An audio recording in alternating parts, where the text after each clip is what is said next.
सातारा जिल्ह्यात गावोगावी कचरा निर्मूलन प्रकल्प हाती घेणार, संपूर्ण राज्याला दिशादर्शक असा प्रकल्प साकारणार.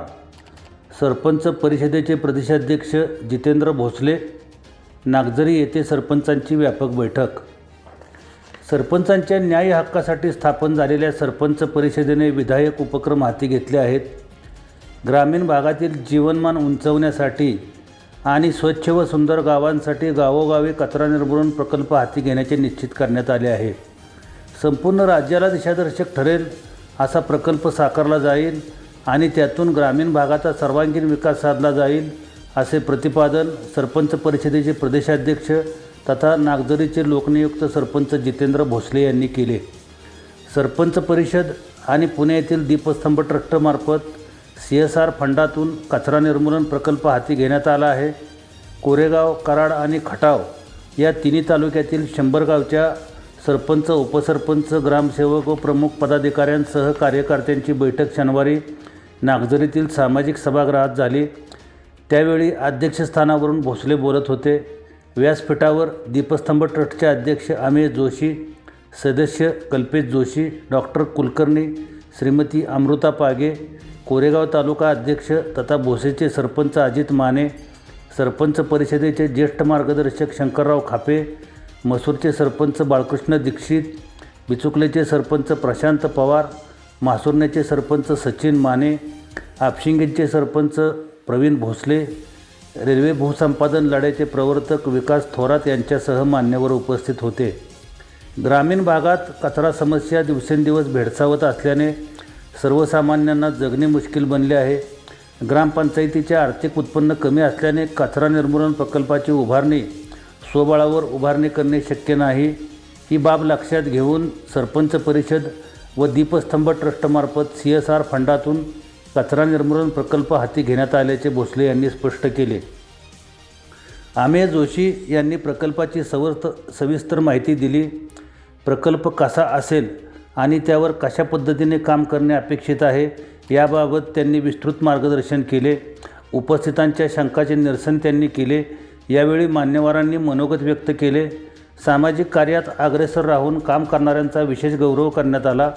बैठकीस पुळकुटीच्या सरपंच तथा सरपंच परिषदेच्या राज्य सचिव मंदाकिनी सावंत, राज्य सदस्य तथा वडोली निळेश्वरच्या माजी सरपंच सुरेखा डुबल, नळशीचे सरपंच गोविंदराव थोरात, तारगावचे सरपंच लक्ष्मणराव निकम, सैदापूरचे सरपंच फत्तेसिंह जाधव, आंबेरीचे सरपंच विष्णू गायकवाड, मंगळापूरचे सरपंच महादेव घोरपडे, पेरलेचे सरपंच तथा परिषदेचे कराड तालुका उत्तर अध्यक्ष प्रताप चव्हाण, सातारा जिल्हा संपर्क प्रमुख तथा देशमुख नगरचे सरपंच संपत देशमुख, परिषदेच्या कराड उत्तर महिला आघाडी तालुका अध्यक्षा सुचित्रा मोहिते, शामगाव सरपंच तथा परिषदेच्या कराड उत्तर महिला आघाडी तालुका उपाध्यक्ष शीतल गायकवाड, निगडीच्या सरपंच सुप्रिया पाटील यांच्यासह जिल्ह्यातून आलेले सरपंच उपस्थित होते.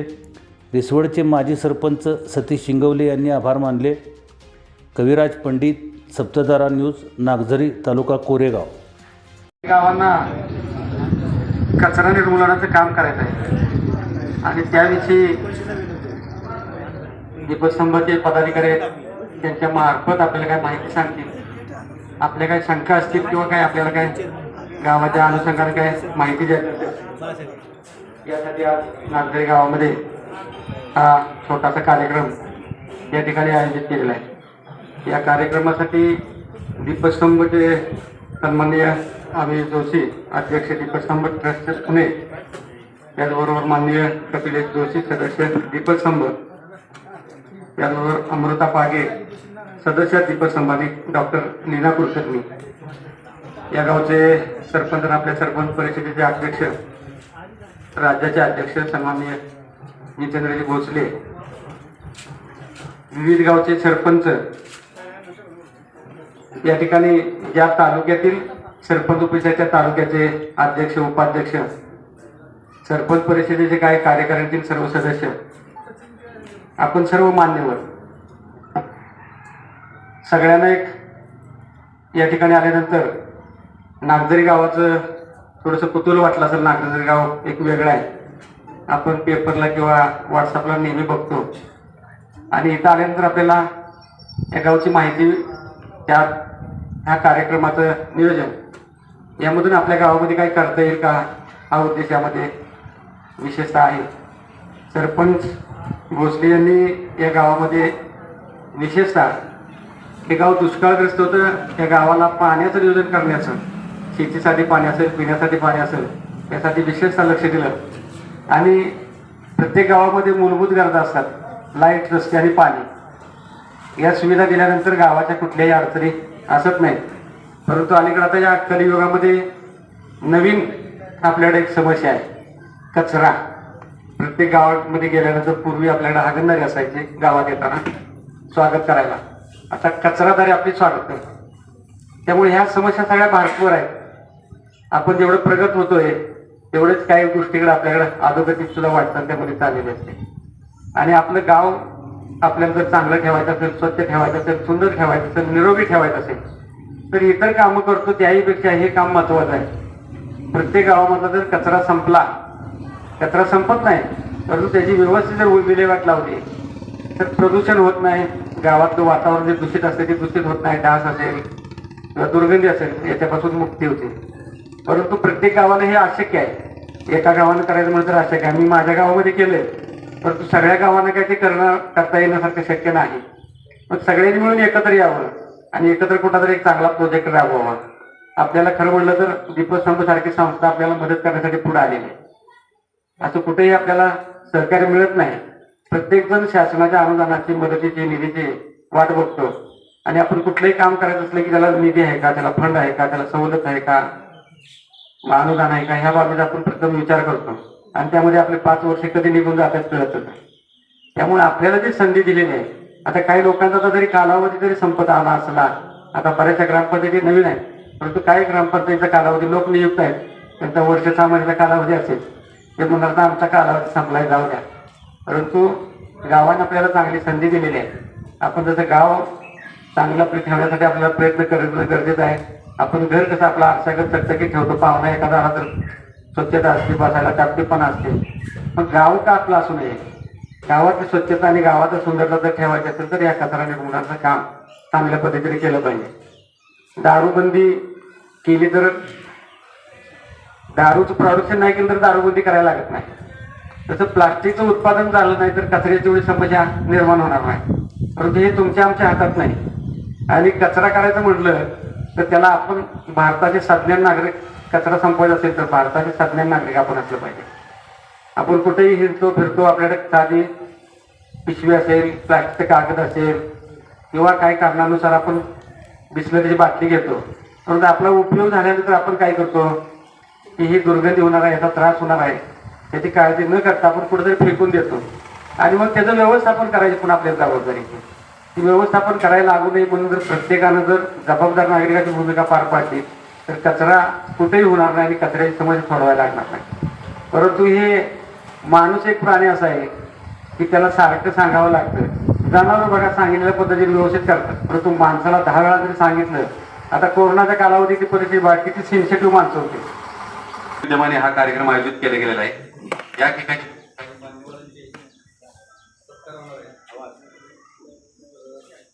लाईट गेली होती. डॉक्टर बापू खापे यांना तमिळनाडू विद्यापीठानं 30 डॉक्टरेट दिली.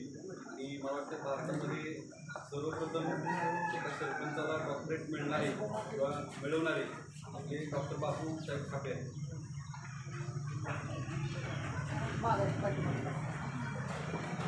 माननीय अभय जोशी, अध्यक्ष दीपस्तंभ चॅरिटेबल ट्रस्ट पुणे.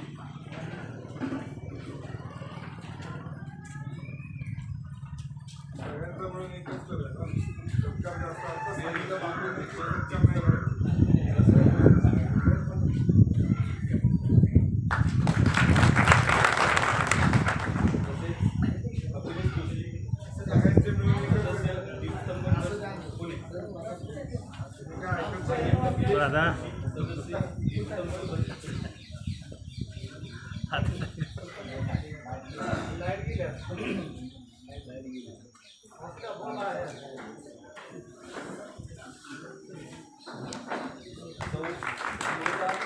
मॅडम, सदस्य दीपस्तंभ ट्रस्ट.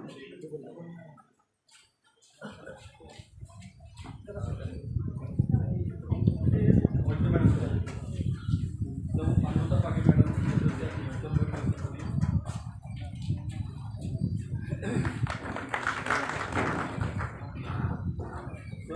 डॉक्टर लीना कुलकर्णी सदस्य दीपस्तंभ प्रशिक्षणी यांचा सत्कार गायकवाड मॅडम. डॉक्टर लीना कुलकर्णी सदस्य दीपस्तंभ प्रशिक्षणी. तसेच कराड तालुक्यातून काही मान्यवर इथे उपस्थित राहिले आहेत, त्यांची सत्कार होणार आहे. माननीय गोविंदराव थोरात नडशी सरपंच तालुका कराड.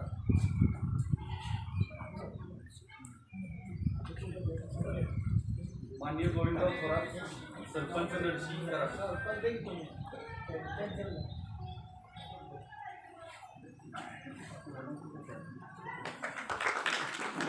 माननीय लक्ष्मण तात्या निकम तारगाव तालुका कोरेगाव जिल्हा सातारा. आंबेडकर सरपंच.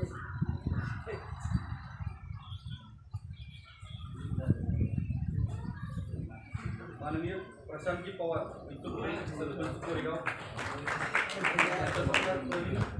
भोसलेकर. माननीय प्रशांत पवार सरपंच बिंचुके.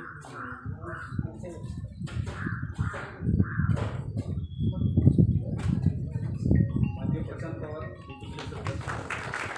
माननीय जगन्नाथ येवले सरपंच वाडे तालुका खटाव यांचा सत्कार रंगुला बागचे सरपंच करते. माननीय जगन्नाथ येवले सर.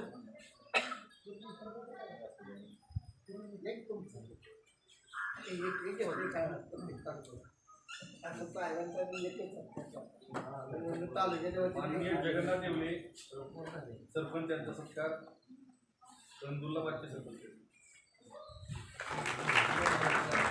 माननीय संपतराव देशमुख सरपंच देशमुखनगर तालुका सातारा यांचाही या ठिकाणी सत्कार होता आहे. माननीय संपतराव देशमुख सरपंच देशमुखनगर.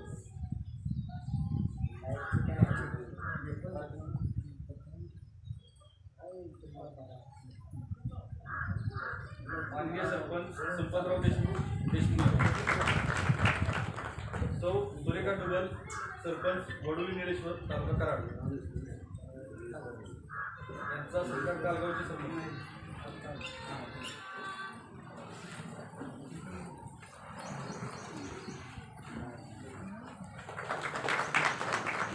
सौ सुचित्रा मोहिते सरपंच कोरळे तालुका कराड यांचा सत्कार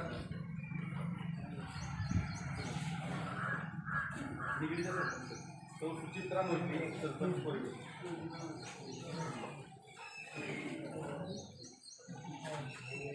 हा सत्काराचा कार्यक्रम हा प्रात्यक्षिक स्वरूपात होता. प्रत्येक तालुक्यातून जे आलेले मान्यवर आहेत त्यांचा एकेकाचा साहेबांच्या आदेशानुसार घेतला सत्कार आहे. हा सत्काराचा कार्यक्रम होता.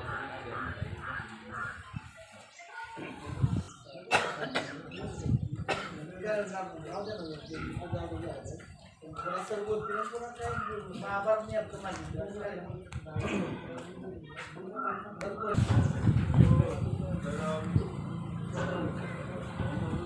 लाईट आली तर लाईट आली डायरेक्ट ग्रामपंचायत मला तालुका पुढे काय होते लाईट प्रकाश मोहिते ग्रामपंचायत वडील तालुका काय हो प्लीज मी काय आता तुम्ही आधीच सांगायचं घोटाळा होणार आहे. मी नमस्कार. सचिन शंकरराव माने ग्रामपंचायत मासुने तालुका डाव. नमस्कार. पाषाणवंत पाटील ग्रामपंचायत रेश्वर उपसरपंच. नमस्कार. मानसिंग गोडपडे सायगाव सर. नमस्कार. निलेश माडे उपसरपंच निळा तालुका सातारा. नमस्कार. ग्रामपंचायत जयपूर नंदकुमार माने तालुका पुणे. नमस्कार. ग्रामपंचायत पवार सदाशिव पवार तालुका नमस्कार. तालुका कोरेगाव कोंबडवाडी. नमस्कार. गावलेगाव आदर्श गावाचे सरपंच चंद्रकांत शंकर गोवाल.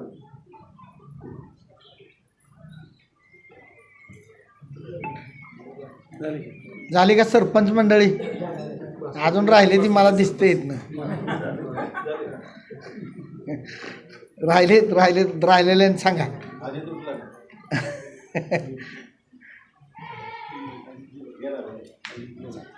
सर सांगा की उठा.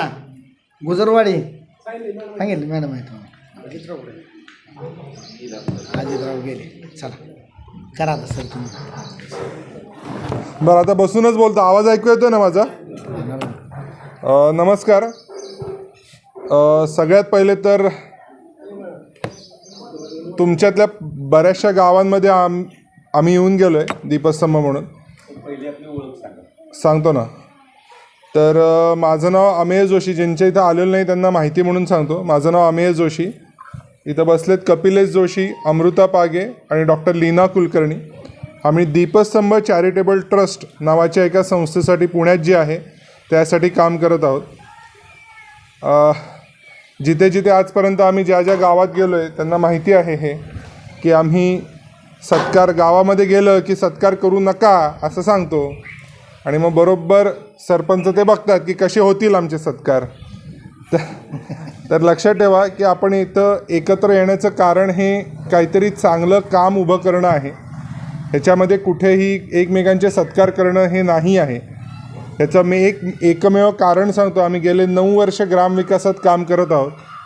एकाचा सत्कार केला की सगळ्यांचे करायला लागतात. कुणाचाच केला नाही की कुणालाच वाईट वाटत नाही. हे साधं डोक्यात ठेवून आम्ही इतके वर्ष काम करत आहोत. दुसरी महत्त्वाची गोष्ट माहिती देण्याच्या आधी सांगतो की जे लोक 11 वाजताचा कार्यक्रम होता आपला, जे लोक वेळेत आलेले आहेत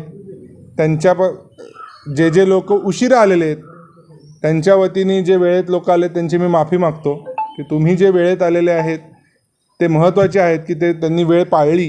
हे फार महत्त्वाचं आहे आपल्या सगळ्यांसाठी. आमची संस्था गेले 9 वर्ष सुरुवातीचे ग्रामविकासात काम करते. त्यातले पहिले 5 वर्ष आम्ही वेल्हे तालुका कदाचित ऐकून माहिती असेल, पुण्याच्या जवळ आहे. तिथे आम्ही काम करत होतो साधारण 9 गावांमध्ये की ज्याच्यामध्ये पाणलोट विकास असेल किंवा गावामध्ये आरोग्यविषयक तपासण्या असतील किंवा काही मंथली OPD घेणं असेल. तो खूपच दुर्गम भाग येतो आम्ही वेल्हे तालुका हा. त्या व्यतिरिक्त शाळांमध्ये वेगवेगळ्या सुविधा पुरवणे किंवा महिलांचं सबलीकरण करणे, महिलांना उद्योजकता विकास या विषयात मार्गदर्शन करणे, शेतीविषयक मार्गदर्शन करणे, असे विविध उपक्रम आम्ही करत असतो. हे उपक्रम करत असताना आम्ही काही नियम पाळतो ते मी पहिले सांगू इच्छितो. पहिला नियम म्हणजे जे काही काम करू ते कुठल्याही जात, भाषा, धर्म, राजकीय पक्षाशी संबंधित नाही ठेवायचं. दुसरं म्हणजे आम्ही हे बघत असतो नेहमी प्रखर्षाने की आपलं नाव कधीच पेपरामध्ये नाही आलं पाहिजे. त्याचं कारण असं आहे की आम्ही जेव्हा कुठल्याही गावात जातो ते एकत्र येऊन काम करण्यासाठी जातो. आम्हाला ना कधीही पुढेही भविष्यामध्ये कुठल्याही आमदारकीला उभं राहायचं आहे, ना सरपंचकीला उभं राहायचं आहे, ना विधान परिषदेवर जायचं आहे. काम होणं आणि कामाची गुणवत्ता सगळ्यात महत्त्वाची असणं हे आमच्या कामाचा फोकस असतो. तर हे काम करत असताना आम्ही 1-2 वर्षापूर्वी महाराष्ट्रातल्या बऱ्याचशा सरपंचांना संपर्क केला, ज्याच्यामध्ये जितेंद्र भोसलेंचाही आम्हाला संपर्क मिळाला आणि त्याच्यामधनं आम्ही भरपूर सरपंचांशी आज कनेक्ट झालो. हे कनेक्ट झाल्यानंतर प्रत्येक गावामध्ये वेगवेगळ्या प्रकारचं काम हवं यासाठी आम्ही काही फॉर्म तयार केला होता. तो फॉर्म भरून द्यावा, मग गावामध्ये तुमच्या एक व्हिजिट होईल आणि मग त्याच्यामधली कुठली कामं ही करता येऊ शकतील ह्याच्यावर आमचा प्रयत्न असतो. हे काम करत असताना सगळ्यात मोठा आमचा फायदा काय तुम्हाला सांगतो. तर आज आम्ही पुण्यातल्या साधारण एक 60 ते 70 कंपन्यांबरोबर आमचा संपर्क आहे. या कंपन्यांना त्यांना होणाऱ्या नफ्याच्या 2% हे सामाजिक कार्यात खर्च करायला लागतात. तर ते 2% जर का सगळ्या महाराष्ट्रातल्या कंपन्यांचा फक्त विचार केला तर काहीतरी एक 15,000 करोड एवढा निधी उपलब्ध आहे. तर तो काय आमच्याकडे आहे असं आमचं मत नाही, पण त्यातल्या एक 50-60 कंपन्या आमच्याबरोबर आहेत आणि आज त्या कंपन्या आणि गाव यांच्यामध्ये एक काचेची भिंत असल्यासारखं आहे की ते एकमेकांकडे बघू शकतात, पण ना त्यांचा निधी तुमच्यापर्यंत पोचतो ना तुमच्या गावातले प्रकल्प हे त्यांच्यापर्यंत पोचतात. कारण याचं इतकं सोपं आहे की गावातले प्रकल्प जेव्हा उभे करायचे तेव्हा गावातल्या प्रकल्पांना एक विशिष्ट प्रकारे त्याची कागदोपत्र तयार करणं गरजेचं आहे. हा शासकीय निधी नाही. जेव्हा कंपनीकडे जातो तेव्हा कंपनीकडे जसं आम्ही आज तुमच्यातल्या बऱ्याचशी गावं घेऊन जातो तशा 1000 संस्था आहेत आणि 1000 गावं आहेत ते त्या कंपनीकडे जात असतात. तर त्यांनी आपलं गाव का निवडावं? कारण ते मूलभूत गरजांमध्ये पहिले तुमची गरज मोडते का हे बघतात, गावाची किती तयारी आहे हे बघतात, आणि हे बघण्याचं काम आधी आम्ही तुमच्या गावामध्ये येऊन करत असतो.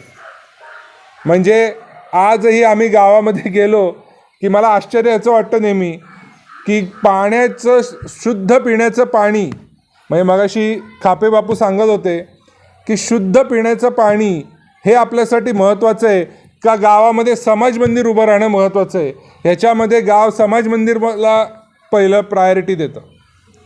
गावामध्ये शुद्ध पिण्याचं पाणी असावं, जी अन्न वस्त्र निवारण, पाणी ही आपली मूलभूत गरज आहे. ती मूलभूत गरजही आपल्याला समजत नाही का असा प्रश्न आपल्यासमोर पडतो, आणि तोच प्रश्न कंपन्यांनाही पडलेला असतो. तर त्यामुळे ह्या गोष्टी आम्ही कुठल्याही प्रकारची इन्फ्रास्ट्रक्चरची कामं कमीत कमी करत असतो.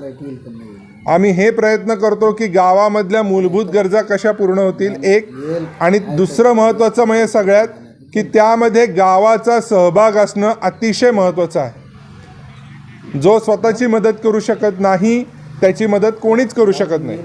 वर्षानुवर्ष आपल्याला वेगवेगळ्या लोकांनी, मी कुणाचे नाव घेत नाही, पण वेगवेगळ्या लोकांनी वेगवेगळ्या माध्यमातनं आपल्याला बऱ्याचशा गोष्टी या फुकट आलेल्या आहेत, आणि त्यामुळे आपल्याला फुकटाची सवय लागलेली आहे. आणि फुकटाची जेव्हा सवय लागते तेव्हा आपल्या डोक्यामध्ये आपल्याला वैचारिक अपंगत्व येतं. म्हणजे काहीही उद्या मला लागलं तर मी कुणाकडे तरी हात पसरायचे हे विचार आपल्या डोक्यात तयार होतात. आणि त्यासाठी म्हणून आम्ही नेहमी हे सांगत असतो की कुणालाही कधीही कुठल्याही गरज असेल तर पहिले तुमची काय तयारी आहे. म्हणजे आजपर्यंत आम्ही साधारण पश्चिम महाराष्ट्रातल्या साधारण 35 गावांमध्ये गेलो असू. आम्ही कुठलीही समस्या गावकऱ्यांनी सांगितली की पहिला प्रश्न माझा असतो की ही समस्या किती वर्ष आहे? 10 वर्ष आहे. मग तुम्ही आजपर्यंत काय केलं ती समस्या आहे म्हणून? काही नाही, आम्ही थांबलो आहे की कोणीतरी येऊन मदत करेल. त्याला कोणीही मदत करत नाही असा माझा विश्वास आहे. आणि हे जर करायचं असेल तर सगळ्यांनी एकत्र आलं पाहिजे. आणि दुसरी गोष्ट, पुढच्या 20 वर्षाचा विचार करून कामं केली गेली पाहिजे. कारण सगळीकडं मी म्हणलं असं की मला कुठलंच कधीच विधान परिषदेवर जायचं नाही आहे ना, मला काही उद्या तुमच्याकडनं काही मतं पाहिजे. मला एवढाच विचार येतो आमच्या सगळ्यांना की नेहमी हे बघावं की कामाची गुणवत्ता कशी चांगली राहील. तर हे काम करत असताना मी आता आजच्या विषयाकडे येतो. आज आम्ही महाराष्ट्रातल्या साधारण इथल्याच नाही, पश्चिम महाराष्ट्र पण उस्मानाबाद, भूम, परांडा, नगर, वेगवेगळ्या तालुक्यांमध्ये आपलं काम चालू आहे. प्रत्येक गावात गेलं की ओढ्यापाशी कचरा दिसतो. प्रत्येक गावात गेलं की दिसतो. प्लास्टिक दिसतं. गावाच्या भंडाऱ्याला मुळे तयार झालेल्या थर्माकोलच्या प्लेटा दिसतात. अतिशय विद्रूप परिस्थिती आहे. मी तुम्हाला याचं का सांगतोय मी तुम्हाला सांगतो. ह्याचं महत्त्वाचं कारण आहे ना, आमचा प्रयत्न असतो की समजा आता उद्या नागझरीमध्ये काही काम करायचं असेल तर नागझरीमध्ये कंपनीच्या लोकांना घेऊन यायचं, त्यांना दाखवायचं की काय कामाची गरज आहे. कंपनीची लोकं आली की पहिलं म्हणतात की अहो कचरा कसं काय स्वच्छ ठेवत नाही हे. आणि कचरा जर तिथं राहिला नाही, तिथं स्वच्छता राहिली तर त्यांनी फायदा कुणाचा होणार आहे. आज आपण गेल्या 2 वर्षामध्ये स्वच्छतेला आणि आरोग्याला किती महत्त्व आहे हे आपल्याला कळलं आहे असं मला वाटतं. एवढ्या मोठ्या महामारीचा आपण सगळ्यांनी सामना केला, त्याच्यामध्ये आपल्याला लक्षात आलं पाहिजे की सगळ्यात महत्त्वाचं त्याच्यामध्ये गावामध्ये एवढं आयुष्यभर कधी हात धुतले नसतील एवढे गेल्या 2 वर्षात हात धुतले. ते फक्त हात धुवून नाही होणार आहे, ते गाव स्वच्छ ठेवलं तरच होणार आहे. आणि त्यासाठी मग आम्ही गाव स्वच्छतेसाठी काय करता येईल हा विचार आमच्या डोक्यात आला. आणि हा विचार करत असताना सगळ्यात महत्त्वाचं आहे की कचऱ्याचं एकत्रीकरण करणं हे फार गरजेचं आहे. तर आता कल्पना काय आहे हे मी तुम्हाला थोडक्यात सांगतो. नागझरी हे ह्या भागातल्या म्हणजे हे जे आता तुम्ही 5 तालुके सांगताय, 4 तालुके सांगताय, त्या 4 तालुक्यांच्या कचरा व्यवस्थापनाचा केंद्रबिंदू व्हावा असं आमचं मत आहे. म्हणजे काय होणार की तुमच्या गावामध्ये जो कचरा तयार होतो तो नागझरीमध्ये येईल आणि नागझरीमध्ये त्या कचऱ्याचं पूर्णतः विल्हेवाट लावली जाईल. कचऱ्याचे 3 प्रकार असतील. एक म्हणजे ओला कचरा, तुम्हाला माहितीच आहे. त्याच्यामध्ये आज आपल्याकडे ओला कचऱ्यापासून खत करणारं एवढं मोठं उदाहरण आहे खापे बापूंच्या मार्फत, पण तरीसुद्धा आपण करत नाही. त्यांनी एवढं करून दाखवलं तरीसुद्धा आपण आपल्या गावात करत नाही आहे. आणि त्याला एकमेव कारण आहे की आपल्याला आळस आहे या गोष्टींचा. तर तो आळस काही निघेल असं आपल्याला वाटत नाही. त्याच्यामुळे तो कचरा घेऊन इथं त्याचं खत बनवायचं. सुका कचरा जो आहे ज्याच्यामध्ये आपण प्लॅस्टिक हा पकडत आहोत, त्याच्यामध्ये 2-3 प्रकार असतात. त्याचे आता पेवर ब्लॉक्सही तयार होतात. त्याचे आता बायोडिझेलमध्ये कन्व्हर्जन करता येतं आणि त्यामधनंच वीज तयार होऊ शकते. तर या गोष्टी आम्ही काही करायचा विचार करतो आहे. आणि तिसरा कचरा असतो तो म्हणजे गार्डन किंवा ॲग्रिकल्चर वेस्ट, म्हणजे शेतीमधनं किंवा काय म्हणतात त्याला गार्डन म्हणजे वनातनं तयार होणारं जे कचरा आहे त्याच्या विटा तयार होतात. विटा आज तुमच्या पश्चिम महाराष्ट्रामध्ये आपल्याला सगळ्यात मोठा फायदा आहे की पश्चिम महाराष्ट्रामध्ये इंडस्ट्रीज भरपूर आहे. शिरोली MIDC आहे, वडोली आपलं गोकुळ शिरगाव आहे, कोल्हापूरला 5 स्टार MIDC आहे. अशा वेगवेगळ्या MIDCमध्ये आत्ता फर्नेस वापरतात. म्हणजे मी थोडं टेक्निकल सांगतो आहे, पण इंधन म्हणजे ऊर्जा उत्पन्न करण्यासाठी वेगवेगळ्या गोष्टी वापरतात. तर गार्डन वेस्ट जे असतं तर त्या गार्डन वेस्टच्या अशा गोल प्रकारच्या विटा तयार होतात आणि त्या विटा या कंपनी विकत घ्यायला तयार आहे. म्हणजे आपल्या कचऱ्यामधनं आपल्याला पैसे कसे उपलब्ध होतील, कारण शेवटी त्या कचऱ्याची पूर्ण व्यवस्था चालवण्यासाठी सुद्धा आपल्याला पैसे लागणार आहे. तर या सगळ्यासाठी एक कुठला तरी केंद्रबिंदू असला पाहिजे. म्हणजे आत्ता मी असं म्हणेन की नागझरीच्या साधारण जर बघायला गेलं तर नागझरीच्या एक किती 35 किलोमीटर 25 किलोमीटर रेडियसमधनं म्हणजे त्रिज्येतनं तुम्ही आलेली लोक आहात सगळे. म्हणजे ट्रान्सपोर्ट कुठल्याही कचऱ्याचं व्यवस्थापन करण्यासाठी त्याची ट्रान्सपोर्टेशन कॉस्ट, वाहतुकीचा खर्च कमी केला पाहिजे. वाहतुकीचा खर्च खूप झाला तर ते नाही होऊ शकत. आपल्याला अशी वेगवेगळी केंद्रस्थानं पुढे उभी करायला लागेल. त्याची सुरुवात इथनं करायची आहे असा विचार आहे आत्ता. त्यासाठी ऑलरेडी जितेंद्र भोसले सरपंचांनी ऑलरेडी नागझरीमध्ये कुठली जागा करायची वगैरे हे त्यांनी विचार करून ठेवलेला आहे. यामध्ये सगळ्यांचा सहभाग पाहिजे आणि तो सहभाग हा फक्त मी हो फॉर्ममध्ये लिहितो की मी आहे असं लिहून उपयोग नाही. त्याच्यामध्ये आर्थिक सहभागाची पण अपेक्षा आहे. मी अतिशय खूप स्ट्रेट फॉरवर्ड बोलणारा माणूस आहे. सरळ सरळ कदाचित काही लोकांना वाटत असेल की मी आर्थिक सहभाग नाही देऊ शकत, तर ठीक आहे, उत्तमच आहे, काय सांगायचं याच्यावर. पण जर का आपल्याला आपले गाव स्वच्छ राहावं असं वाटत असेल तर आपल्याला त्याच्यामध्ये आर्थिक आणि सामाजिक सहभाग घेणं हे याला काहीही पर्याय नाही. कारण उद्या ती गाडी इकडे येणार, कोणीतरी स्वतःच्या खिशातनं जेव्हा पैसे खर्च करतं ना, तुम्हाला फुकट काहीतरी देतं ना, तेव्हा त्याला उद्या काहीतरी तुमच्याकडनं अपेक्षा असते म्हणून देतं.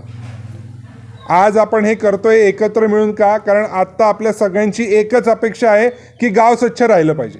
गाव स्वच्छ राहिलं की गावामधनं उद्या ऑटोमॅटिक त्याचा परिणाम मग काय होईल की गावामध्ये आजारी लोकांची संख्या कमी होईल.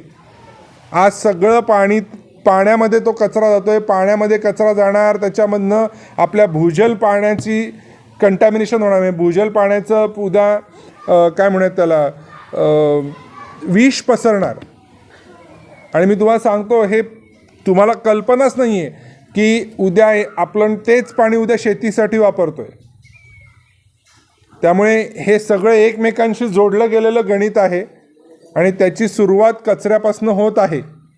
तर या कचरा निर्मूलनासाठी आपल्याला एक केंद्रबिंदू तयार करायचा आहे आणि मग बाकी सगळ्या गावांनी तिथं येऊन म्हणजे त्याच्यामध्ये सहभाग घेऊन स्वतःचं गाव स्वच्छ राहील हे पाहायचंच आहे. त्या व्यतिरिक्त आपल्या आजूबाजूच्या गावांनाही ह्या कामासाठी प्रेरणा देता आली पाहिजे. मुद्दा असा आहे या सगळ्यामध्ये, अगदी साध्या भाषेत सांगायचं तर, की कचरा निर्मूलन करणं ही प्रत्येकाची वैयक्तिक जबाबदारी आहे. आपण आत्ता फक्त घर स्वच्छ ठेवतोय, पण ते ठेवून आता पुरेसं नाही आहे. आपल्याला आपलं गाव स्वच्छ राहणं, पर्यायाने आपला उद्या तालुका स्वच्छ राहणं, हे आपल्याला करणं भाग आहे. कारण ही एक पहिली महामारी आपण बघितली. अशा बऱ्याचशा गोष्टी येऊ घातल्यात असं साधारण तज्ज्ञांचा अंदाज आहे, माझा नाही आहे. आणि त्यामुळे आपण आपल्या गावामध्ये किती जास्त प्रकारे ही स्वच्छता राखू शकतो ह्याला आपणच जबाबदार आहोत. हे करत असताना 15व्या वित्त आयोगातनं प्रत्येक गावाला त्यांच्या लोकसंख्येनुसार काही पैसे वर्गीकरण करून मिळतात जे स्वच्छतेसाठी असतात. ते पैसे पण एकत्र आणायचे आहेत. तुम्ही एक लक्षात घ्या, हे सगळं एक व्यावसायिक दृष्टिकोन ठेवून केलं तरच होऊ शकतं. हे जर आपण विचार केला ना की नाही सामाजिक कार्य लष्कराच्या भाकऱ्या भाजायच्या आहेत, तर हे होऊ शकत नाही. ह्याच्यामध्ये विचार असा आहे की ग्रामपंचायतींनी किंवा कुठल्याही गावांनी स्वच्छतेसाठी कुणाकडे तरी पैसे मागायला जाणं हे उपयोगाचं नाही. हे उपयोगाचं नाही. ग्रामपंचायतींनी आता स्वतःचा निधी स्वतःच कसा उभा करता येईल ह्याच्यावर आता विचार करायला सुरुवात करायला पाहिजे. ह्याचं उत्तम उदाहरण आहे सावरघर आहे. सावरघरमध्ये आत्ता आम्ही रिसेंटली वॉटर ATM बसवलं. बऱ्याच गावामध्ये असेल वॉटर ATM. आता सावरघर त्याच्यामधनं आजूबाजूच्या गावांना पाणी पुरवणं किंवा लग्नामध्ये ते टम्लर आणतात ना, त्या टम्लरला पाणी पुरवणं आणि त्याचे 25-25 रुपये घेणं, हे का ग्रामपंचायतीने हा निधी तयार केला पाहिजे? कारण तो ग्रामपंचायतीसाठी उद्या उपयोगाचा आहे. उद्या त्यांना माहिती आहे की त्या RO प्लांटला वर्षाला 40,000 रुपये मेंटेनन्सचा खर्च आहे. तो कुठनं उभा राहणार आहे? म्हणजे काय, 1 वर्ष फीत कापायची, टाळ्या वाजवायच्या, एकमेकांना नारळ शाळ श्रीफळ द्यायची, ते पाणी 1 वर्ष वापरायचं, नंतर खराब झालं की सगळ्यांनी सोडून द्यायचं वाऱ्यावर. असा उपयोग नाही. तर या दृष्टीने आम्ही असा विचार केला की याला उद्योजकता हा एक पाया धरून आणि जे कोणी यात सहभागी होतील ते पण ह्या उद्योजकतेचा भाग होणार आहे. हे काय असं नाही आहे की एकट्यानेच कोणीतरी करायचं आहे. सगळ्यांना एकत्र घेऊन, सगळ्यांना त्याच्या बॉडीवर घेऊनच काम होणार आहे. कोणालाही याच्या जे कोणी इच्छुक आहेत त्यांना कुणालाही हे करण्यासाठी आग्रह नाही. कुणालाही आग्रह नाही. म्हणजे आता आम्ही प्रत्येक ग्रामपंचायतीसाठी एक फॉर्म आणला आहे. त्या फॉर्ममध्ये तुमची काय बेसिक माहिती दिली की त्याच्यानंतर पहिला प्रश्न हा टाकलेला आहे की तुम्हाला कचरा व्यवस्थापन करण्यामध्ये तुम्ही इच्छुक आहात की नाही. तुम्ही नाहीच म्हणलं तर विषयच संपतो ना.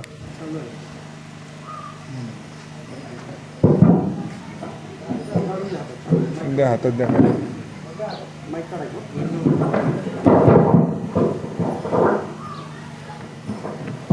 तर तुम्ही त्याच्यामध्ये सहभाग घ्यायचा की नाही हा पूर्णतः तुमचा निर्णय आहे. सहभागासाठी लागणाऱ्या कुठल्या गोष्टी आहेत ते त्या फॉर्ममध्ये नमूद केलेल्या आहेत. तो फॉर्म आपण आज जाताना सगळ्यांना देणार आहोत. तो आज भरून दिला तर उत्तम, पण कुठल्याही करायची गरज नाही. तुम्हाला जर वाटलं की नाही मला गावामध्ये जाऊन ग्रामपंचायतीमधल्या सगळ्या सदस्यांशी बोलून ह्याच्यावर निर्णय घ्यायचा आहे तर अतिशय उत्तम. कारण याच्यामधला मुद्दा असा आहे की हे काम सरपंच स्पेसिफिक नाही. सरपंचाशी काही याचं, सरपंच हा फक्त त्या कामाचं निमित्त आहे.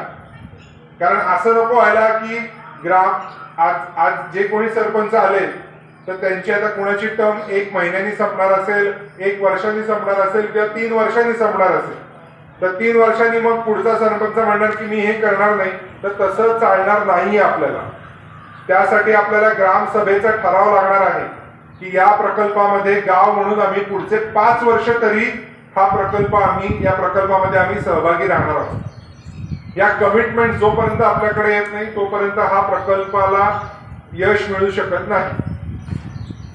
आणि मग या सगळ्या लेटर्स, मग प्रकल्पाचे टेक्निकल डिटेल्स हे सगळी एवढी गावं एकत्र आली आहेत हे बघून मग आम्ही काही कंपन्यांपर्यंत पोहोचू शकतो. मी हे 1000 वेळा सांगतो, यांच्या समोरच सांगतोय. परत मी म्हणलं असं की स्पष्ट बोलणारा माणूस आहे की दरवेळेस म्हणलं तुम्ही का खिशातनं पैसे खर्च करताय. कुठेतरी त्याला एक अशी शृंखला तयार झाली पाहिजे की त्याच्यातनंच पैसे तयार होत आहेत आणि ते चांगल्या कामासाठी खर्च होत आहेत.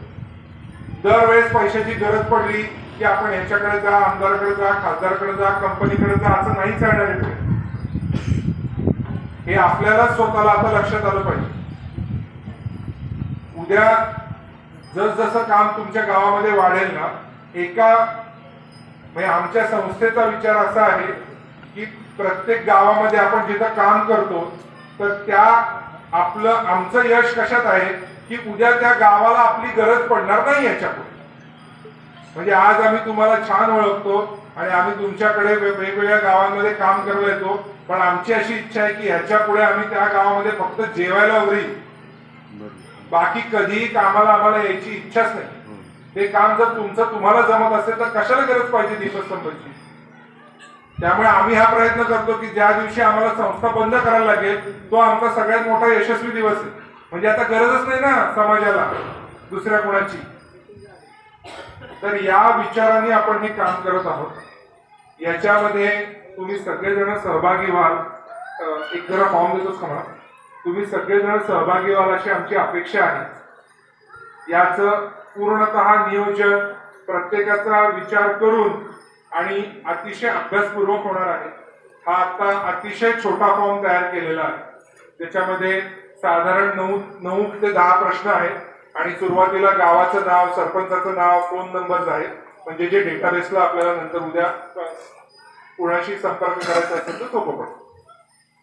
हा फॉर्म आता आम्ही त्याच्या कॉपीज आणलेल्या आहेत.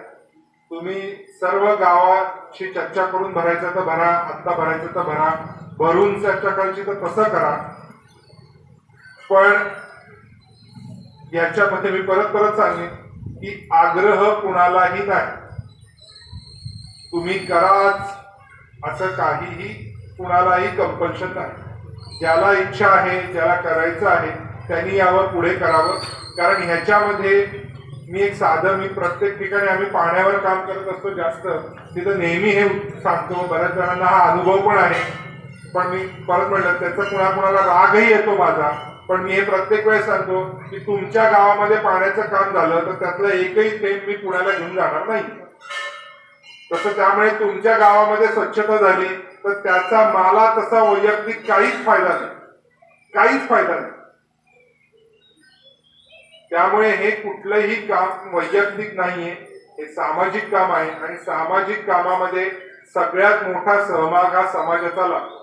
तुम्ही कुठल्याही प्रगत देशाचा जर इतिहास काढून बघितला तर एक लक्षात ठेवा, त्या देश प्रगत होण्यासाठी त्यामध्ये सगळ्यात मोठा सहभाग हा नागरिकांचा असतो, कुठल्याही पुढाऱ्याचा किंवा कुठल्याही यंत्रणेचा नसतो. जोपर्यंत नागरिक सहभागी होत नाही तोपर्यंत कामं चांगली होऊ शकत नाहीत. आणि हे ज्या गावांमध्ये काम झालंय तिथे तुम्ही विचारू शकता. यामध्ये कुठलीही शंका असेल तर निर्धास्तपणे विचारा. आपण सगळे एकत्र काम करत आहोत, कोणी वर नाहीये, कोणी खाली नाही. म्हणूनच मी आल्या सरपंचांना म्हणलं की मोठ्या खुर्च्या पण मागे घ्या, साध्याच खुर्च्या ठेवा. मोठ्या खुर्चीची सवय लागली एकदा की फार वाईट सवय असते. त्यामुळे प्लीज याचा पूर्ण विचार करा. तुमच्याकडे या बाबतीत कुठल्याही प्रकारच्या सूचना असतील तर आम्हाला नक्की सांगा. आणि त्याप्रमाणे आपल्याला हा मोठा प्रकल्प उभा करायचा आहे. पुढच्या 3 ते 5 वर्षामध्ये हा प्रकल्प राज्य सरकारला गेला पाहिजे. या प्रकल्पाची दखल ही केंद्र सरकारने घेतली पाहिजे. आणि त्याही उपर जाऊन माझा सर तुम्हाला आता काही आंतरराष्ट्रीय काय म्हणतात त्याला अवॉर्ड आहेत. युनायटेड नेशन म्हणजे संयुक्त राष्ट्राचे किंवा अजून अशा काही मोठमोठ्या ज्या आंतरराष्ट्रीय संस्था आहेत त्यांचे काही अवॉर्ड आहेत. तर ते अवॉर्ड आपल्या या 4 तालुक्यांमध्ये यावे हा याच्या मागचा विचार आहे. तरच हे काम करण्यात मजा आहे. नाहीतर उगाच काहीतरी थोडंफार करायचं, 2 वर्ष कसं तरी रेटायचं, मग त्याच्यातला सगळ्यांचाच उत्साह जातो. जो पैसे टाकत असतो तो त्याचा पहिलेच जातो. तो म्हणतो किती वेळा पैसे टाकत राहू मी. त्यामुळे असल्या कुठल्याही वैयक्तिक गोष्टीसाठी न करता जर काम करायचं असेल तर आपल्याला एकत्र येण्याशिवाय पर्याय नाही. तर हा फॉर्म कपिलेशकडे आहे, तर तुम्ही आता जाताना घेऊन जा. कुठली शंका असेल तर विचारा. तुम्ही सगळे लांबून आलात त्याच्याबद्दल मी खरंच मनापासून सगळ्यांचे आभार मानतो. मला इथं बोलवलं, माझं शांतपणे ऐकून घेतलं, त्याबद्दल आभार मानतो. पण माझं असं मत आहे हे बोलताना की आपण एकमेकांचे सत्कार आणि एकमेकांचे आभार नाही मानले पाहिजेत. कारण आपण सगळे एकत्रच आहोत. सारखं आपलं मी तुम्हाला गुच्छ देणार, तुम्ही मला गुच्छ देणार, मी तुम्हाला थँक्यू म्हणणार, तुम्ही मला, हे जरा याच्यात जाणारा वेळ जरा कमी केला पाहिजे. कारण काय, नाहीतर काय याच्यातच इतका वेळ जातो की मूळ मुद्दा बाजूला राहतो. तर त्याच्यामुळे प्लीज ह्या गोष्टी आपण पुढे टाळूयात. पुढे कधीच एकमेकांमध्ये सत्कार आणि आभार नको मानायला. हे बोलून मी आता सरपंचांना माहीत देतो आभाराचं भाषण करायचं.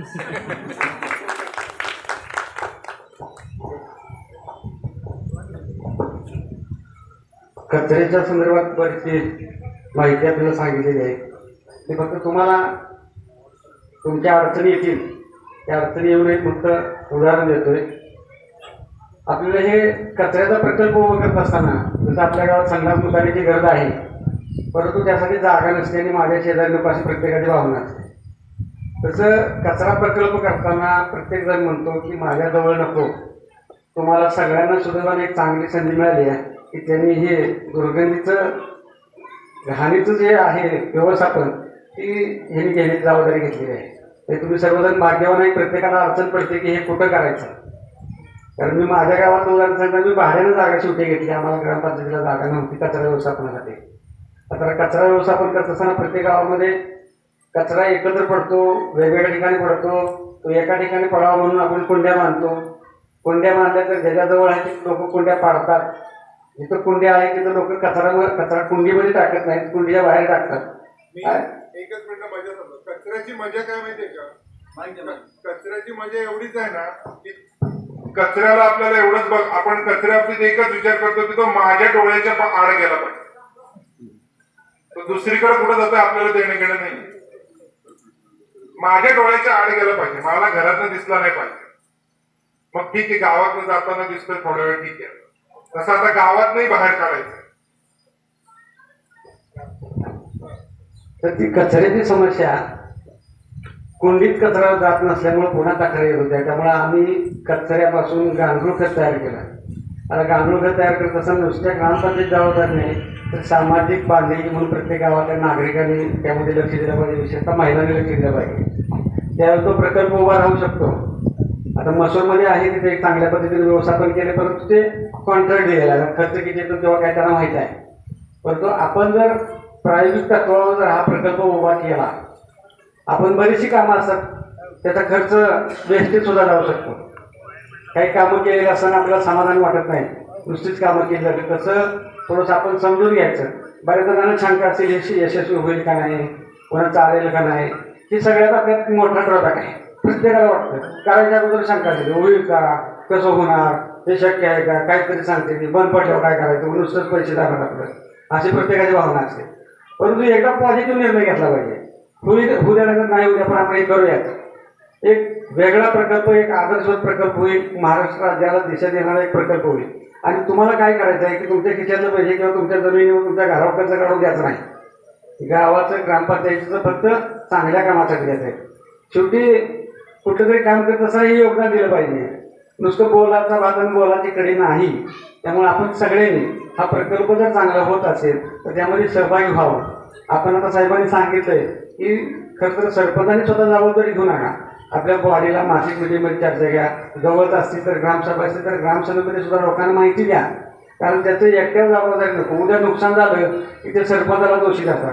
चांगलं झालं की आम्ही सगळ्यांनी केलं होते, परंतु दोष आपल्याला मिळू नये त्यासाठी सगळ्यांना त्यामध्ये सहभागी करून घ्या. काही ज्यांच्या शंका असतील, काय आणखी त्यांना काय वाटतं यामधून अजून काही सुधारणा करायची आहे तर आपले सदस्य सुद्धा आपल्याला सांगू शकतील. त्यामुळं त्यांच्या विचाराने घ्या. ज्याला शक्य आहे मी इथे एकटा निर्णय घ्यायला चालतो, माझ्याबरोबर गाव आहे, त्यांनी इथं सुद्धा निर्णय घेऊ शकतात. परंतु हा चांगला प्रकल्प आहे, अजून समजून घ्या, काय अडचण असेल तर समजून घ्या आणि ह्या प्रकल्पाला मान्यता द्या, असं माझं मत आहे. कारण मला अनुभव आहे की कचरा हा वाईट नाही, कचऱ्याची घाण नाही, ते एकच राहिल्यामुळं घाण होते. वेगळं वेगळं जर केलं तर घाण नाही.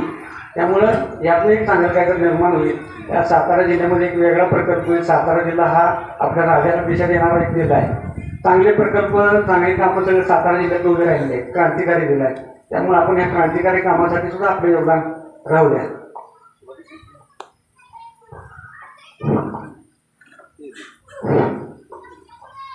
याबाबत कुणाला काही प्रश्न विचारायचे असतील तर आवर्जून विचारावे.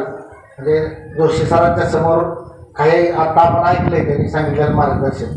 तर याबाबत सरपंच, आपण बरेच सरपंचांना माहीत आहे गाव पातळीवर आपण काम करतो, तर काय अडचणी आत्ता त्यांनी ज्या सांगितल्या प्रकल्पाबाबत, आता जर कुणाला अडचणीच्या बाबतीत सांगायचं असेल तर इथे येऊन या प्रकल्पाच्या बाबतीत आपलं मत 1-2 शब्दामध्ये व्यक्त केलं तरी चालेल.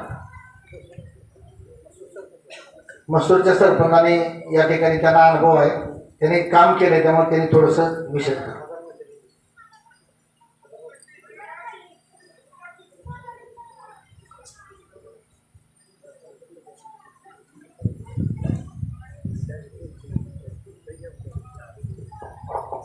सर्वप्रथम व्यासपीठावरील सर्व मान्यवर आणि पदाधिकारी तसेच दीपस्तंभचे सर्व अधिकारी, आपण सर्व उपस्थित विविध गावचे सरपंच, उपसरपंच, विविध क्षेत्रातील जाणकार मंडळी, सर्वांचं स्वागत करतो.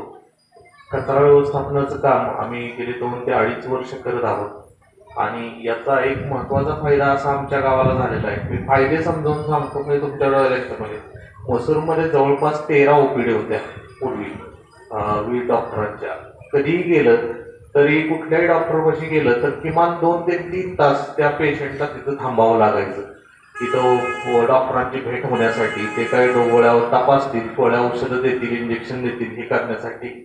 महत्त्वाचे हे असायचे की सर्दी, पडसं, ताप हे जास्त आजार तिथं असायचे आमच्या गावामध्ये, आजूबाजूच्या भागातून येणाऱ्या लोकांचे. आज डॉक्टर लोकांनी स्वतःहून अशा प्रतिक्रिया देतात की काय विशेष झालंय काय माहीत नाही, पण गेल्या वर्षभरापासून आमच्या OPDला अजिबातच हे नाहीये. गेलं की डॉक्टरकडे नंबर येतोय. असा 15 ते 20 मिनिटं थांबावं लागतं.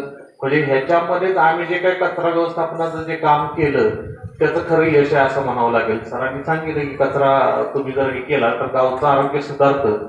तर निश्चितपणे तुम्ही कधीही बघायचं असेल तर निश्चितपणे तुमचे कोणी ओळखीचे असतील, पाळखीचे असतील, पाहुणे असतील, त्यांना विचारा मसूरमध्ये डॉक्टरांची अवस्था कशा प्रकारे झालेली आहे. आमचं असं म्हणणं नाही की त्यांचा व्यवसाय कमी व्हावा किंवा काय व्हावा, पण लोकांचं आरोग्य अतिशय चांगल्या प्रकारे सुधारलेलं आहे.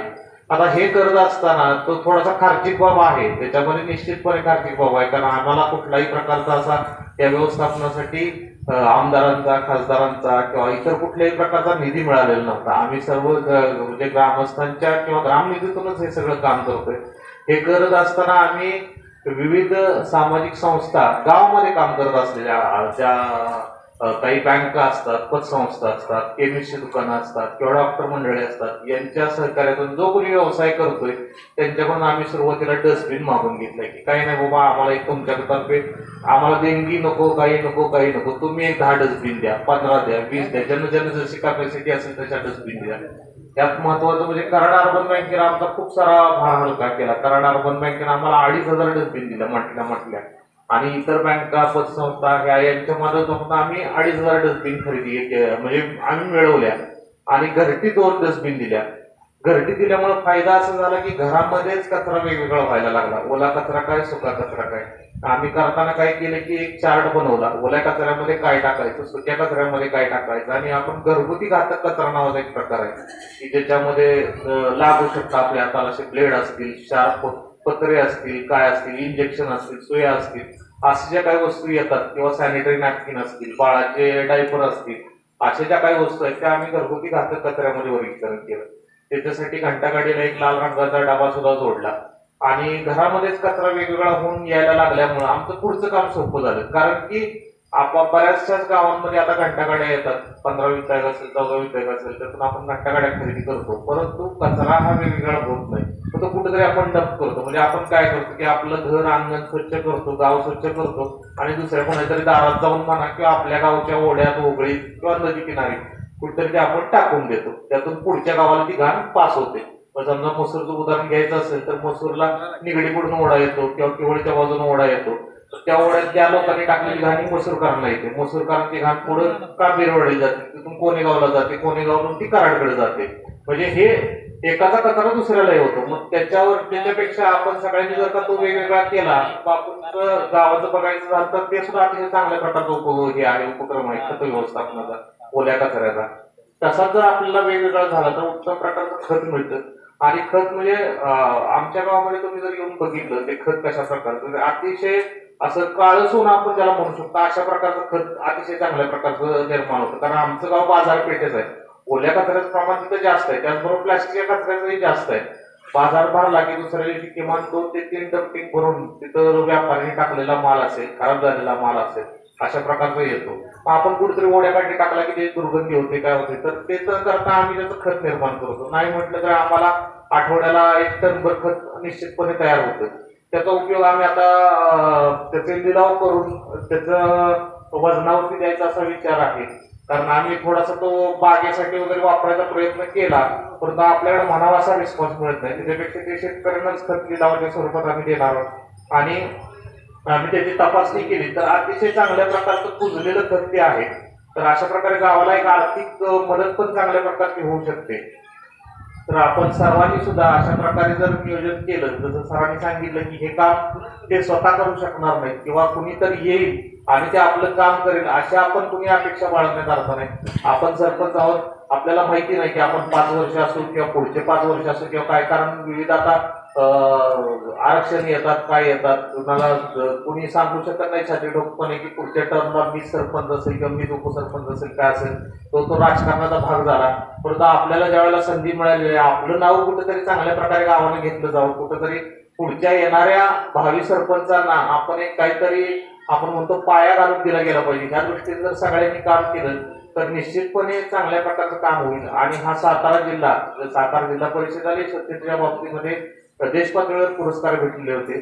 तसेच आपला सातारा जिल्ह्याच्या नाव हे देश पातळीवर ऑलरेडी पोहोचलेलेच आहे, परंतु आपल्या गावांचं नाव सुद्धा देश पातळीवर पोहोचेल आणि ती निश्चितपणे आपल्या सर्व सरपंचांसाठी एक अभिमानाची बाब होईल असं मला वाटतं. त्यामुळं सरांनी जरी सांगितलं की तुमचा सहभाग नसेल तरी काही हरकत नाही, तर तसं होऊ देऊ नका. सगळ्यांनी उत्स्फूर्तपणे सहभागी ह्याच्यामध्ये घ्या. कुठल्या गावांमध्ये विरोध असेल, काय असेल तर तिथं निश्चितपणे सांगा. कारण की हे तुम्ही म्हणून होणारं काम नाही, हे सर्वांनी आपण मिळून करायचं काम आहे. आपला जितेंद्र भोसले साहेबांनी खरं सांगायचं म्हणजे हा खरंच चांगला उपक्रम घेतलाय की सरांनी सांगितलं, बापूंनी सांगितलं की बाबा हे कचरा टाकायचं कुठं हा मोठा प्रश्न आहे. तर ती भोसले सरांनी त्याची जबाबदारी उचललेली की कचरा व्यवस्थापन केंद्र आमच्या गावामध्ये करा. अतिशय चांगला उपक्रम आहे आणि ही संधी आहे की आपल्या गावातला कचरा जर ते घेऊन जात असतील किंवा आपण त्यांच्याकडे पोच करत असेल तर आपल्यासाठी ते त्यांनी काम खूप सोपं करून ठेवलेलं आहे. कारण छोट्या गावांना, आता माझं गाव मी म्हणतो की मोठं आहे, तिथं उत्पन्न चांगलं आहे किंवा तिथं बाजारपेठेचं गाव आहे, तिथं आम्हाला निधी चांगला उपलब्ध होतो. छोट्या गावांना हे शक्य नाहीये. म्हणजे काही गावांमध्ये आपण बघतो की घंटागाडी घेतो आपण 14-20 बॅगातून 15-20 बॅगातून, परंतु त्यासाठी लागणारा चालकाचा खर्च किंवा डिझेलचा खर्च हा सुद्धा काही गावांना परवडत नाही. म्हणजे तो जर आर्थिकेचा विचार केला तर त्यांनी तो फार चांगला हे केलेला आहे. म्हणजे कचरा व्यवस्थापन केंद्र ही पुढचंच राहिलं, परंतु जर कचरा गोळा करायला सुद्धा काही गावांना परवडत नाही. अशा ठिकाणी ही खरं चांगल्या प्रकारची संकल्पना आहे. आणि ह्या सगळ्या ह्याचा बघून मी आणखीन एक साहेबांना सांगू इच्छितो की एक जिल्हा परिषदेला जो स्वच्छतेचा पुरस्कार मिळाला होता त्याची साधारणपणे 2 कोटी रुपयांची रक्कम होती. त्यातून जिल्हा परिषदेनं प्रत्येक तालुक्यामध्ये कचरा व्यवस्थापन केंद्र जे आता सरांचे जे सांगितलं की त्यांना जे कन्सेप्ट आहे त्या पद्धतीनं ते जिल्हा परिषदेनं ऑलरेडी एक स्टार्ट केलेलं आहे. त्याच्यामध्ये कराड तालुक्यामध्ये आमच्या गावची निवड केली का, तर ते करत असताना त्यांनी सगळ्या गावांमध्ये काम बघितलं. तिथल्या गावामध्ये काम चांगलं आहे व्यवस्थापनाचं की त्या तालुक्यामध्ये एक कचरा व्यवस्थापनाचं केंद्र दिलेलं आहे. तर कराड तालुक्यामध्ये मसूरला एक ऑलरेडी आमचं हे होणारच आहे. त्याशिवाय त्या दीपस्तंभाच्या माध्यमातून अशीच केंद्र जर उभा राहिली सरांनी सांगितलं की 25 किलोमीटर त्रिज्या आहे, पण मी म्हणेन की 25 किलोमीटर त्रिज्या आपण आणखी थोडीशी कमी केली की जर 10 किलोमीटरच्या किंवा 15 किलोमीटरच्या परिसरात जर आली तर निश्चितपणे सगळे तालुके आणि सगळी गावं स्वच्छ व्हायला मदत होईल, सगळ्यांचं आरोग्यमान उंच होईल आणि निश्चितपणे एक चांगलं काम होईल. मी सर्व सरपंचांना पुन्हा एकदा विनंती करतो की त्याच्यामध्ये लोकांचा सहभाग फार महत्वाचा आहे. तुम्ही लोकांचाही सहभाग घ्या. आपल्या गावामध्ये ज्या काही संस्था असतील, सोसायट्या सगळीकडेच असतात, जिल्हा मध्यवर्ती बँका आहेत, बँकाच्या शाखा असतात, प्रत्येकाकडे जा. हे काय आपल्यासाठी मागायचं नाहीये, गावासाठी मागायचं. त्यामुळे तिथं मागण्यामध्ये अजिबात कुणाला लाजायचं कारण नाही, काही नाही. प्रत्येकाला जाऊन आम्हाला बाबा एक 60-70 रुपयाची एक डस्टबिन द्या एवढंच फक्त म्हणायचं. आपल्या घरामध्ये किती असेल, गावामध्ये समजा 500 कुटुंब आहेत, 2000 आहेत, 200 आहेत, काय किती लागत आहेत, समजा 200 कुटुंबाला 400 डस्टबिन लागतील. 400 डस्टबिन कशाही उपलब्ध करून घ्यायच्या, कुठूनही घ्यायचे. त्याच्यासाठी ग्रामपंचायतीचा पैसा खर्च करायची गरज नाही. बरेचसे व्यक्ती, दानशूर व्यक्ती असतात, वाढदिवस मोठ्या प्रमाणात साजरे करतात. त्यांच्याशी जाऊन बोलायचं की साहेब तुम्ही वाढदिवस तुमचा जोरात साजरा करत असताना ग्रामपंचायतीला थोडंसं काहीतरी सहकार्य करा. तुमच्या माध्यमातून एक 10 डस्टबिन द्या, 20 डस्टबिन द्या, 25 डस्टबिन द्या. हे एक चांगल्या प्रकारचं काम होऊ शकतं आणि निश्चितपणे असा जर प्रकारे आपण पुढे गेलो तर आपली गावं निश्चितपणे स्वच्छ होतील. मला इथं बोलण्याची संधी दिली त्याबद्दल मी दीपस्तंभ आणि जितेंद्र भोसले, खापे बापू आणि आपल्या सर्वांचा आभार मानतो. धन्यवाद.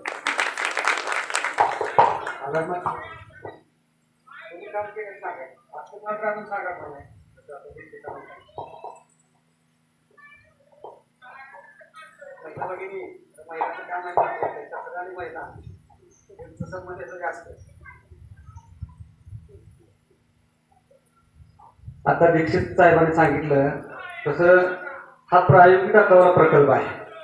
25 किलोमीटर हा परिघ जरी धरला असता तर उद्या 5 किलोमीटर 10 किलोमीटर सुद्धा येऊ शकतो. आपण सुरुवात करतो, यात गावं किती सहभाग होत आहेत याच्यावर बरंच अवलंबून आहे. आता आम्ही कचऱ्याचं व्यवस्थापन करतोय, त्याला दररोजची देखरेख करावी लागते, म्हणजे देखभाल करावी लागते. म्हणजे ते कर्मचारी असतील, तिथलं पाणी असेल, तिथे गांडूळ असतील किंवा कचरा व्यवस्थित येतोय किंवा त्या गाडी व्यवस्थित आहे हे बघावं लागतंय. आता इथं कसं आहे, जसं आता अलीकडे आपण बघतो मुला मुलीची लग्न करत असताना मुली मिळत नाही, त्यामुळे माणसं म्हणतात मुलगी नारळ घेऊन या, आम्हाला काही नको. तसं इथं तुम्हाला व्यवस्थापन काही बघायचं नाही, फक्त तुम्ही कचरा आणि त्याला लागणार काय 5-10% तुमच्यावर शेअर तेवढाच द्यायचा आहे, बाकी तुमच्यावर कुठलीही जबाबदारी नाही. त्यामुळं त्या दृष्टीने हे सोपं आहे. आपण या सगळ्या गावाच्या जबाबदाऱ्या घ्यायच्या आणि जे कोणी व्यवस्थापन करायचं ते जिकिरीच होतं किंवा कायमस्वरूपी टिकत नाही. या ग्रामपंचायती ठरवलेली पुढची ग्रामपंचायत करेलच अशाचा भाग नसतो. पाण्याच्या योजना सुद्धा बंद पडतात राजकारणात. त्यामुळे हे कचऱ्यात तर म्हणाल काय चाललं काय नाही का चाललं काही अडचण नसते. त्यामुळं सोपं काम आहे.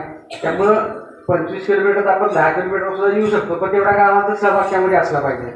आता ह्या प्रकल्पाचं ज्यावेळेला तुम्हाला त्यातून उद्योग निर्मिती आहे, म्हणजे बेटा असतील किंवा त्यामधून खतं असतील, हा वेगवेगळा प्रकार आहे.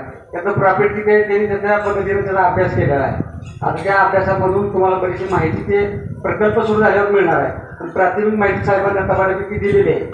त्यामुळं हा प्रकल्प करताना ज्या अडचणी येतील, आता बऱ्याच जणांनी ऐकून घेतलंय, पुन्हा कुजबूज केला, इकडे तिकडे सांगतेला साहेबांना आता इथं आहे तोपर्यंत जर ह्या अर्ध्या तासामध्ये जरी बोलला तरी सुद्धा चालेल. बऱ्याचशा शंका तुमच्या असेल, तुम्ही त्यामध्ये बोलू शकते ना. काही ठिकाणी कसं शेतकरी कुटुंब आहेत आणि आमच्या गावामध्ये कचराच नाही, त्यामुळे मग आम्ही कशाला सहभागी व्हायचं असं पण काय जाणत असतं. कारण शेतकरी कुटुंबाचं उकिरडं असतं, त्यामुळं ते कचरा त्यामध्ये जाऊ शकतो.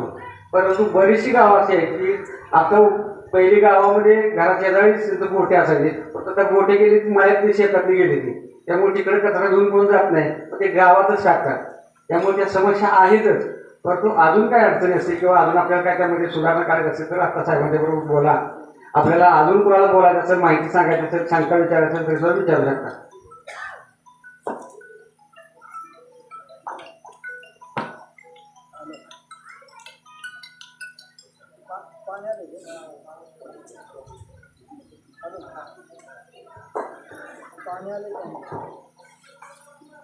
सन्माननीय व्यासपीठ, उपस्थित सर्व सरपंच बंधू भगिनी आणि जागरूक नागरिक, मी कोरेगाव तालुक्यातल्या चिचोले गावचा सरपंच म्हणून आपल्याशी या ठिकाणी संवाद साधतो. 70 वर्षानंतर बिनविरोध झालेलं गाव चिचोले आणि त्या गावची सरपंच म्हणून काम करण्याची संधी मला मिळाली. यापूर्वी चिचोले गावच्या ग्रामस्थांच्या इच्छेतून कायमस्वरूपी दुष्काळी असणारे गाव ते पाण्याच्या बाबतीत स्वयंपूर्ण झालं, पाण्याचा प्रश्न मिटला. पण सरपंच झाल्यावर काही प्रश्नांकडे आपण फार जवळ न त्या प्रश्नांचा अनुभव आपल्याला येतो. तसं मुळात यात्रा, पहिली यात्रा मात्र कोरोनाच्या ह्याच्यात अतिशय शांततेत पार पडली. दुसऱ्या यात्रेच्या वेळेस हे जाणवलं की यात्रेच्या निमित्तानं होणारा फार मोठ्या प्रमाणात पत्रावळींचा आणि प्लास्टिकचा होणारा कचरा, त्याचं काय करायचं. कारण ज्या पद्धतीनं गावात येणारे पै पाहुणे आणि त्यांच्या माध्यमातून होणारा हा कचरा, त्याचं होणारं विद्रूप स्वरूप हे लक्षात आल्यानंतर क्षणभर असं वाटलं की काय नाही, दुसऱ्या दिवशी ट्रॅक्टरमध्ये ट्रॉली सगळा कचरा गोळा केला ऍक्च्युली. पण गोळा केलेला कचरा टाकला कुठं तर नेहून 2 किलोमीटर डोंगराच्या बाजूला पायथ्याला टाकला. तुम्ही मागाशी म्हटला तसं की फक्त तुम्हाला नजरेआड झाला, प्रश्न काय आमचा सुटला नाही हीच वस्तुस्थिती. लहानपणी आई ज्यावेळी सांगायची कधीतरी झाडून काढ, त्यावेळी झाडून काढायचा अनुभव नसल्यामुळं फक्त तो हॉलमध्ये असलेला कचरा कसा सोप्याखाली जाईल, कसा कॉट खाली जाईल, एवढंच केलं. म्हणजे तुम्ही म्हणताय तसं नजरेआड केलं, पण प्रश्नाच्या समूळ उच्चाटन करण्यासाठी मात्र प्रयत्न झाला नाही. या ठिकाणी जसं पाण्याच्या बाबतीत स्वयंपूर्ण झाला, तसं घनकचरा व्यवस्थापनाच्या बाबतीत काहीतरी त्याच्यावर कायमस्वरूपी तोडगा निघावा, त्यासाठी माझं गाव जवळपास तिथून 60, 62, 70 किलोमीटर अंतरावर असेल. मी तुमच्या त्रिज्येत बसत नसेल कदाचित, पण काही प्रश्नांची उत्तरे या ठिकाणी मला निश्चित मिळतील असं मला वाटतंय. या ठिकाणी जर पडलेले काही प्रश्न असतील तर मला असे प्रश्न पडले की वित्त आयोगातून आम्ही कुठेतरी डस्टबिन देऊ शकतोय, डस्टबिन 300-350 रुपये मला देतोय, पण दिलेले डस्टबिनचा कचरा गोळा करायचा, खोली ठेवायचा कुठं. फार घंटागाडी घेऊ शकतो. घंटागाडी घेतली तर मगाशी मसूरच्या सरपंचाने सांगितलं तर त्याच्या चालकाचा, त्याच्या डिझेलचा, त्या खर्चाचं काय, हा पडलेला प्रश्न आहे. दुसरी गोष्ट, अगदी तिथपर्यंत जरी पोहोचलो तर तिथपासून इथपर्यंत आणणारे खर्चाचं काय, ह्याचं गणित जोपर्यंत आमच्या डोक्यात 100% बसत नाही तोपर्यंत आम्ही आमच्या ग्रामस्थांना नीट सांगू शकणार नाही. आणि ते एकदा जर गणित बसलं तर मला वाटतं अशा पद्धतीनं केंद्र उभं राहील आणि त्याचा खऱ्या अर्थानं चांगला अनुभव आहे. नाहीतर आमचा भर असतो कशासाठी, असं दिसणारी इमारती, मग लागणारा बोर्ड आणि त्याच्यामुळे वाढणारा मोठेपणा, ह्याच्यावर फारसा भर असतो. पण खाल्लं जाणार बंदिस्त गटर नको वाटतं. दिसणारी इमारत बरी वाटते, कोणाच्या काळात झाली तर आमच्या काळात झाली. पण हे घनकचरा व्यवस्थापनाचं काम जरी आमच्या काळात आम्ही खऱ्या अर्थानं उभं करू शकलो आणि ते 5 वर्ष आम्ही ताकदीनं चालवू शकलो, तरी आम्हाला वाटते आमची कारकीर्द कामाला आली गावाच्या. आणि आज या ठिकाणी या गोष्टीसाठी पुढाकार घेतलेले आमचे मित्र मार्गदर्शक जितेंद्र भोसले, तुमचा मनापासून या गोष्टीसाठी आभार आहे की या ठिकाणपासून तुम्ही तुमच्या गावात सुरुवात करताय की इथून शेजारी 10 किलोमीटर असू द्या, 15 किलोमीटर असू द्या, 25 किलोमीटर असू द्या, की या गावाचा कचरा उच्चाटनासाठी तुम्ही पुढाकार घेताय. शिकून अशाच पद्धतीनं जर उत्तर कोरेगावमध्ये तशी काही वेळ आली तर आम्ही आमच्या गावची जागा आणि लागणारं सहकार्य द्यायचं मी अगदी मनापासून सांगतो. आणि ग्रामस्थांचा माझ्यावर असणारा विश्वास आणि माझा ग्रामस्थांवर असणारा विश्वास, त्या बेसिसवर उत्तर कोरेगावमध्ये जर अशा पद्धतीने सेंटर उभं करू शकलो तर मला वाटतं इथं जगताप साहेब आहेत, बाकीचे आमचे उत्तर कोरेगावचे काही सरपंच मंडळी, तरी सुद्धा हा दिलेला वेळ, आलेले घेतलेले कष्ट कामी लागतील असं मला वाटतंय. धन्यवाद.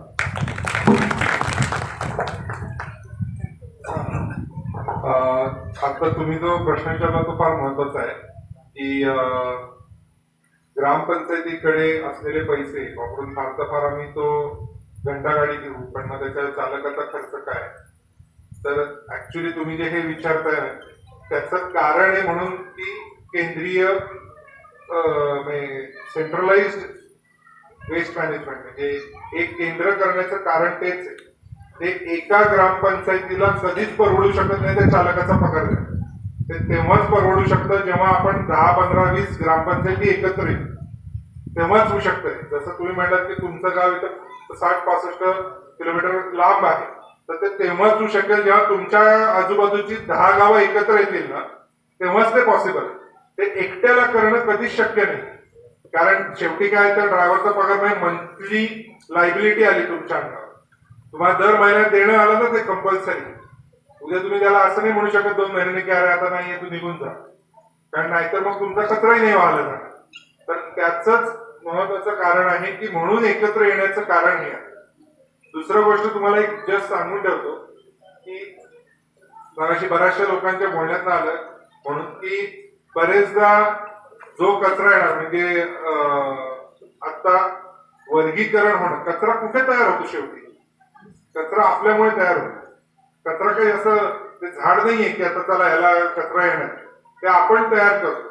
तर आपण तयार करत असू तर त्याची विल्हेवाट लावण्याची जबाबदारी आपली आहे आणि सगळ्यात महत्वाचं त्याचं वर्गीकरण करण्याची जबाबदारी आपली आहे. म्हणजे मगाशी सरपंचांनी सांगितलं असं की त्यांचं काम कधी सोपं झालं, जेव्हा वर्गीकरण करून कचरा आला. मी तुम्हाला एक उदाहरण म्हणून सांगतो. पुणे महानगरपालिकेमध्ये मी 15 वर्ष या विषयामध्ये काम करायचा प्रयत्न करतोय. मला काही यश आलंय असं माझं मत नाही, कारण महानगरपालिका आली की त्याच्यामध्ये खूप काय काय असतं की जे माझ्या पुस्तकात बसत नाही असं म्हणूया. तर तेव्हा काही जॅपनीज कन्सल्टंट आले होते. तुम्हाला एक सांगतो की फरक काय आहे. तर त्या मीटिंग मध्ये मला सगळे जॅपनीज लोकांचं, जर्मन लोकांचं कौतुक झालं की हे फार छान काम आहे वगैरे. तर तेव्हा मी एकमेव व्यक्ती असा होतो की आम्ही तेव्हा सांगितलं की तुम्ही यांना आणून काहीच फायदा नाही. आणि त्या न फायदा असण्याचं मेन कारण आहे की ते ज्या प्रकारे कचरा व्यवस्थापन करतायत त्याचं सगळ्यात मूळ आहे की तिथल्या लोकांना शिस्त आहे. तुम्हाला माहितीये का की जपानमध्ये एका दिवशी तुम्ही एकाच प्रकारचा कचरा टाकू शकता. म्हणजे आठवड्यातले 7 दिवसामध्ये एका दिवशी मी फक्त रबर टाकू शकतो, एका दिवशी मी फक्त काच टाकू शकतो, एका दिवशी मी फक्त प्लास्टिक टाकू शकतो, एका दिवशी मी फक्त मेटल म्हणजे काय म्हणतात धातू रिलेटेड म्हणजे काही कॅन असतील किंवा हे टाकू शकतो, एका दिवशी मी फक्त बायोमेडिकल वेस्ट टाकू शकतो. असं त्याचं वर्गीकरण आहे. उरलेले दिवस तुम्हाला तुमच्याकडे ठेवायचा असतो तो कचरा. ही शिस्त आपल्याला यायला टाकू शकतो.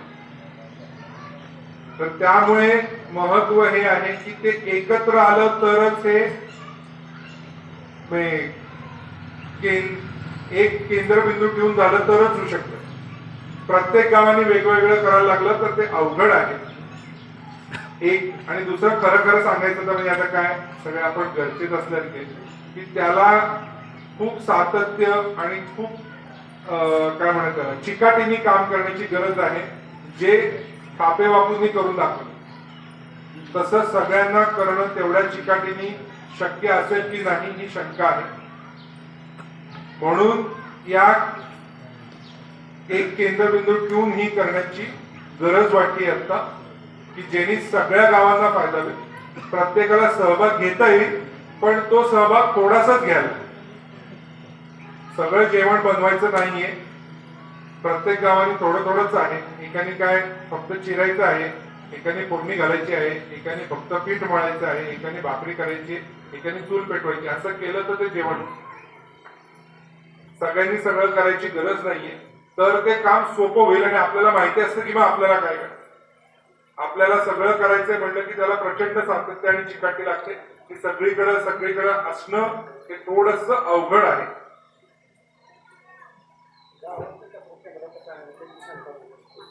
गावातनं केंद्रावर कचरा आणण्यासाठी घंटागाडी असणार आहे. त्याला ती घंटागाडीचं आपण एकत्रीकरण करणार आहे. घंटागाडी जी एका गावाला एक अशी काहीही गरज नाही, हे लक्षात घ्या. मी तुम्हाला सांगतो ही जी मी म्हणतोय की जपानी लोकांमध्ये एवढी शिस्त आहे तर ती शिस्त आपल्याला यायला कदाचित वेळ लागू शकतो. पण त्याचं छोट्या तुकड्यांमध्ये जर हे केलं. मी तुम्हाला सांगू का मी माझ्या घरी सांगतो. मी पूर्वी याच्या बाबतीत वेगवेगळ्या कंपन्यांमध्ये जाऊन लेक्चर घ्यायचो. तेव्हा मी माझ्याकडे एक पोतं घेऊन जायचो. त्या एवढं छोटंवाला पोता. त्या पोत्यामधनं मी सगळ्या पहिले भाषण द्यायच्या आधी तो सगळा तिथं होतायचा. आणि मी सगळ्यांना सांगायचो की याच्यामध्ये ब्रँड वेगळे असू शकतात पण आपण सगळेजण हाच कचरा तयार करतो. म्हणजे काय की तुम्ही कोलगेट वापरता, मी मेसवॉक वापरत असेल, अजून कोणीतरी बबूल वापरत असेल, पण ती पेस्टचा कचरा तोच आहे. त्यामुळे काय आहे की तो असे 2 प्रकारचे कचरे आहेत की एकाची घाण तयार होते, एकाची घाण तयार होत नाही. घाण तयार न होणारा कचऱ्याला किंमत आहे हे लक्षात घ्या. प्रॉब्लेम कुठं आहे तो ओला झाला की त्याची किंमत 0 होते आणि तो जर ओला नाही झाला तर तो तुमच्या घरामध्ये तुम्ही 2 महिने ठेवला तरी त्याचा 1 कणे वासेल. आता उद्या समजा ही पाण्याची बाटली मी पिऊन प्यायलो पूर्ण आणि मी कपाटात ठेवून दिली 2 महिने, तिला काय वास लागणार आहे का? नाही लागणार. पण ही बाटली त्याच्याबरोबर कोथिंबिरीचे काय म्हणतात त्याला देठ, मग राहिलेली आमटी, असं सगळं मी एका पिशवीत ठेवलं, त्याला वास लागला.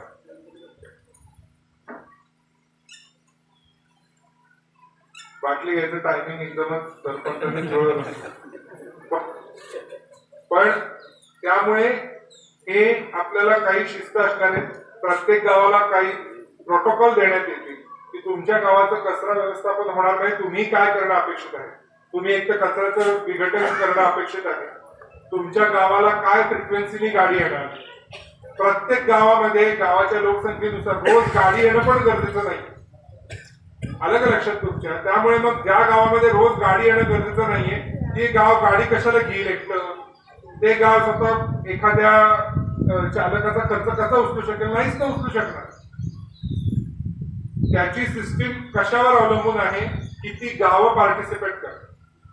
ही सिस्टीम कुठल्याही प्रकारची सिस्टीम तयार करून इम्प्लिमेंट करण्याच्या आधी जी गावं आज हो म्हणतील त्या गावांना परत एकदा येऊन पूर्ण ती सिस्टीम समजावली जाईल, ट्रेनिंग दिलं जाईल की तुमच्या गावामधनं कधी कचरा उचलला जाईल, कसा उचलला जाईल. आणि आमच्या डोक्यात असा विचार आहे की त्याच्यामध्ये आता टेक्नॉलॉजी खूप पुढे गेली. तुम्हाला SMS येईल किंवा व्हॉट्सअप येईल की आज 3 वाजता तुमच्याकडे गावात गाडी येणार आहे. त्यामुळे तुम्ही त्या दृष्टीने तुमचा विचार करून ठेवला पाहिजे. आपण शाळेमध्ये कसं आपल्याकडे टाइम टेबल असायचं ना, कुठला तास कधी आहे, उद्या माहिती आहे की उद्या गणिताचा तास नाहीये, तो उद्या गणिताचा गृहपाठ करायचा नाही, माहिती होतं आपल्याला. तसंच असणार आहे. आणि हे महत्वाचं आहे की त्याला सिस्टीम लागली तरच हे काम यशस्वी होऊ शकतं. ते कुणाच्या तरी एकाच्या डोक्यावर बसलेलं असलं ना की एक माणूस पैसे देतोय किंवा एक माणूस घंटागाड्या देतोय म्हणून हे चालू आहे, तर त्या माणसाचं ज्या दिवशी या बाबतीतला रुची संपते त्या दिवशी तो प्रकल्प कोलमडला जातो. साधं उदाहरण. त्यामुळे हा महत्वाचा मुद्दा आहे की एकत्रीकरण करून, नाहीतर साधं उदाहरण देतो आता अतिशय, म्हणजे नागझरीमध्ये असं होऊ शकतं. नागझरी म्हणजे भोसले सरपंच काय म्हणते, कशाला सगळ्या गावाचं, मी माझ्या गावचं करतो ना फक्त. सोपं नाही का? मी फक्त माझ्या गावाचं करतो, कशाला पाहिजे अजून 4 गावं एकत्र आणायचं? पण 4 गावं एकत्र आणली तरच ते सगळ्यांसाठी शाश्वत होईल. ते प्रत्येक जण जर एकटं करायला गेलं ना तर ते अवघड आहे, खूप अवघड आहे. ते आर्थिक दृष्ट्याही अवघड आहे आणि सामाजिक दृष्ट्या अवघड आहे. सामाजिक दृष्ट्या अवघड याच्यासाठी आहे की त्याला लागणारं सातत्य आणि चिकाटी गावामध्ये तयार करणं. हे आम्ही एवढे वर्ष गावात काम करतोय, पण गावामधलं राजकारण बघितलं की अजूनही आम्हाला कधी कळलेलं नाहीये आणि अजून 10 पिढ्या गेल्या तरी आम्हाला कळणार नाहीये की काय कुठलं काय चालतं, आम्हाला कळतच नाही. त्यामुळे आम्ही हे ठरवलेलं आहे की कुठल्याही गावामध्ये जेव्हा निवडणुका असतात त्या निवडणुकीच्या 2 महिने आधी आणि 2 महिने नंतर आम्ही कामच करत नाही.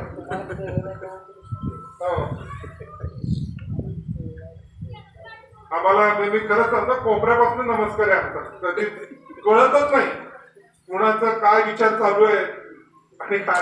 कारण एक माणूस सकाळी तो चांगला असतो, रात्री त्याचं डोकं काय खराब होतं आणि दुसऱ्या दिवशी तो तिसरंच बोलायला लागतो काहीतरी. हे अनुभव तुमच्या सगळ्यांना, हे आमच्या पुस्तकात बसत नाही. पण अजून कोणाला काही प्रश्न असतील तर विचारा, निर्धास्त पण. मला विचारायचे असं की आपल्या ह्या सगळ्याला किती अंदाजे खर्च असणार आहे आणि प्रत्येकाचा आपण सहभागी व्हायचे प्रत्येक गावाने, त्या गावाला किती अंदाजे पार्टिसिपेट किती येणार आहे आणि त्याच्यानंतर कसं प्लॅनिंग करणार आहे आणि जिप्समला काय फायदा करणार. परफेक्ट, थँक्यू हा प्रश्न विचारल्याबद्दल. म्हणजे सगळ्यांना त्याचं उत्तर आहे. पहिली गोष्ट, ह्याच्यामध्ये 2 प्रकारचे खर्च असणार आहे. पहिला खर्च हे सुरुवातीला म्हणजे आपण एखादा व्यवसाय सुरू करण्यासाठी जी इन्व्हेस्टमेंट करतो तसा एक गावाकडनं अपेक्षित आहे आणि नंतर दर महिन्याला काही खर्च तुमच्याकडनं अपेक्षित आहे. हे 2 प्रकारचे खर्च आहेत. यामध्ये सगळ्यात महत्वाचा जो दुसऱ्या प्रकारचा खर्च, यामध्ये खर्चाची रक्कम ही ग्रामपंचायतीच्या पॉप्युलेशनवर अवलंबून आहे, लोकसंख्येवर अवलंबून आहे की लोकसंख्या किती, त्याच्यावर गावामध्ये तयार होणारा कचरा किती, त्याच्यावर सगळं हे अवलंबून आहे. आणि दुसरं महत्वाचं आहे की याच्यामध्ये किती गावं सहभागी होते. कारण सुरुवातीला म्हणजे थोडक्यात काय सांगायचं, मी एखादं मशीन घेणार आहे तर मला पहिले मशीन विकत घ्यायचा खर्च, तर तो खर्च समजा 100 रुपये असेल तर 50 रुपये आपण तयार करणार, 50 रुपये उरलेले सगळे गावकरी मिळून आपण सगळी गावं मिळून तयार करणार. आणि मग नंतर ते मशीन चालू राहण्यासाठी दर महिन्याला परत समजा 10 रुपये खर्च आहे, तर तो 10 रुपये खर्च आपल्या सगळ्यांच्या मार्फत तयार झाला तर ते चालू राहील पुढे, नाही तर चालू नाही राहत. आता या 10 रुपये आणि 100 रुपये जेव्हा मी सांगतोय त्याची एक्झॅक्ट अमाऊंट किती असणार आहे हे मी तुम्हाला तेव्हा सांगू शकतो जेव्हा गावं किती येतात हे मला कळतं. कारण नाहीतर मी तुम्हाला आता काहीतरी आवाच्या सव्वा किमती सांगायच्या. आता तुम्ही जेव्हा होकार द्याल या होकार म्हणजे जसं मगाशी खापे बापूंनी सांगितलं, मी असं कधीही म्हणणार नाही की आमच्याकडनं काही चुका होणार नाही. काही चुका होतीलही, पण आम्ही अगदी तसे दूध खोळे नाहीये की आम्हाला काहीच माहित नाहीये. त्यामुळे जनरली कुठल्याही प्रकल्प जेव्हा असतो तेव्हा 5% रक्कम जी असते ती कंटिन्जन्सीसाठी असते. म्हणजे कुठले तरी प्रॉब्लेम आले तर खर्च करायला लागण्यासाठी ठेवलेला निधी असतो, हे तुम्हाला सगळ्यांना माहिती असते. तर त्याप्रमाणेच या प्रकल्पाचं नियोजन करण्यात आहे. आणि शेवटचा महत्वाचा प्रश्न म्हणजे की यातनं दीपस्तंभाला काय फायदा आहे. तर पहिली गोष्ट म्हणजे की यातनं दीपस्तंभाला कुठल्याही प्रकारचा आर्थिक फायदा नाही. आज मी इथं आलो आहे तर मला इथं येण्यासाठी मी अतिशय म्हटलं स्पष्ट बोलणारा माणूस आहे, तर मला नाही म्हणलं तरी आता 2000 रुपयाचा डिझेलचा खर्च होणार माझं. तर हा सगळा खर्च आता आम्ही खिशातनं करत आहोत. पण नंतर जर का ह्याच्यात त्या कंपनीने सहभाग घेतला तर त्या कंपनीने सहभाग घेतल्यानंतर जे दीपस्तंभाचं काम असेल त्या कामाचे पैसे ती कंपनी देते. मग आमचा जायचा खर्च ते करतात. कारण कंपनीला हे माहिती असतं की ही जर सिस्टीम रन व्हायची असेल तर कोणीतरी त्याचं ऍडमिनिस्ट्रेटिव्ह काम बघितलं पाहिजे. आणि ते ऍडमिनिस्ट्रेटिव्ह काम बघण्याचं आणि त्याची गुणवत्ता टिकवण्याचं काम आमचं. आमची संस्था असल्यामुळे आम्हाला त्यात आर्थिक किंवा दुसरा महत्वाचा म्हणजे राजकीय फायदा शून्य. या प्रकल्पासाठी किती पैसे जमा होणार आणि त्यातनं किती खर्च होणार हा हिशोब सगळ्यांसाठी उपलब्ध असणार. म्हणजे आजही आम्ही ज्या ज्या गावात काम केलेलं आहे त्या गावामध्ये जाऊन तुम्ही विचारा की आम्ही सगळ्या गावाचा हिशोब, सगळ्या प्रकल्पाचा हिशोब सगळ्यांसमोर देतो. कारण माझं त्याच्यामध्ये असं मत आहे की जर आपण काही केलं कर नाही तर डर कशाला, आहे सगळं समोर तर सगळ्यांना सगळं माहिती असू दे. आणि त्याच्यामध्ये हेही तुम्हाला माहिती असू दे की बाबा पहिल्या 4 माझ्या फेऱ्या होत्या, त्या 4 फेऱ्या माझ्या खिशात गेल्या, पुढच्या 4 फेऱ्यांसाठी मला पैसे मिळाले हे मी तोंडावरच सांगणार आहे. याच्यामध्ये काय लपवण्यासारखं आहे, कारण मला खर्च आहे तुम्हाला माहिती आहेच ना. हे काही याच्यात काही खोटं नाहीच आहे. आज नाही म्हणलं तरी टोल पडतोय ना इथं येतं. माझी काय सामाजिक कार्य करायला चाललो म्हणून काय तो टोलवाला म्हणत नाही की तुम्हाला फ्री सोडतो म्हणून, किंवा गाडी म्हणत नाही की तुम्हाला विदाउट पेट्रोल घेऊन जाते म्हणून. मला खर्च आहेच आहे. पण तो खर्च जर का आपण चांगला प्रोजेक्ट उभा केला तर तो त्याच्यानंतरचा खर्च ही कंपनी होतो.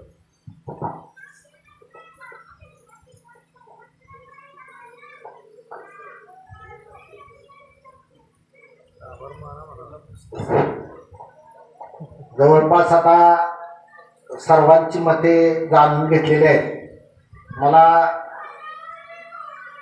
आवर्जून सांगावंसं वाटतं की दीपस्तंभ ट्रस्ट चे प्रमुख या ठिकाणी उपस्थित असलेले अमित जोशी सर, त्यांचे सहकारी सर्व, तसेच या ठिकाणी ज्यांनी कचरा प्रकल्पामध्ये महाराष्ट्रामध्ये आपलं नाव, प्रथमतः गावाचं नाव नोंदवलं ते आदरणीय खापेबापू, उपस्थित असलेले मग सैदापूरचे सरपंच आहेत, आमचे सतीश शिंगवले अण्णा आहेत, नरशीचे सरपंच, ताळगावचे सरपंच आहेत, उपस्थित असलेले सर्व रंजुलाबादचे सरपंच आहेत, सर्व गावचे आलेले सर्व सरपंच आहेत, महिला सरपंच आहेत. मला जोशी साहेब तुम्हाला आवर्जून सांगायचं आहे की या ठिकाणी आम्ही कोणाला बोलवलं नाही.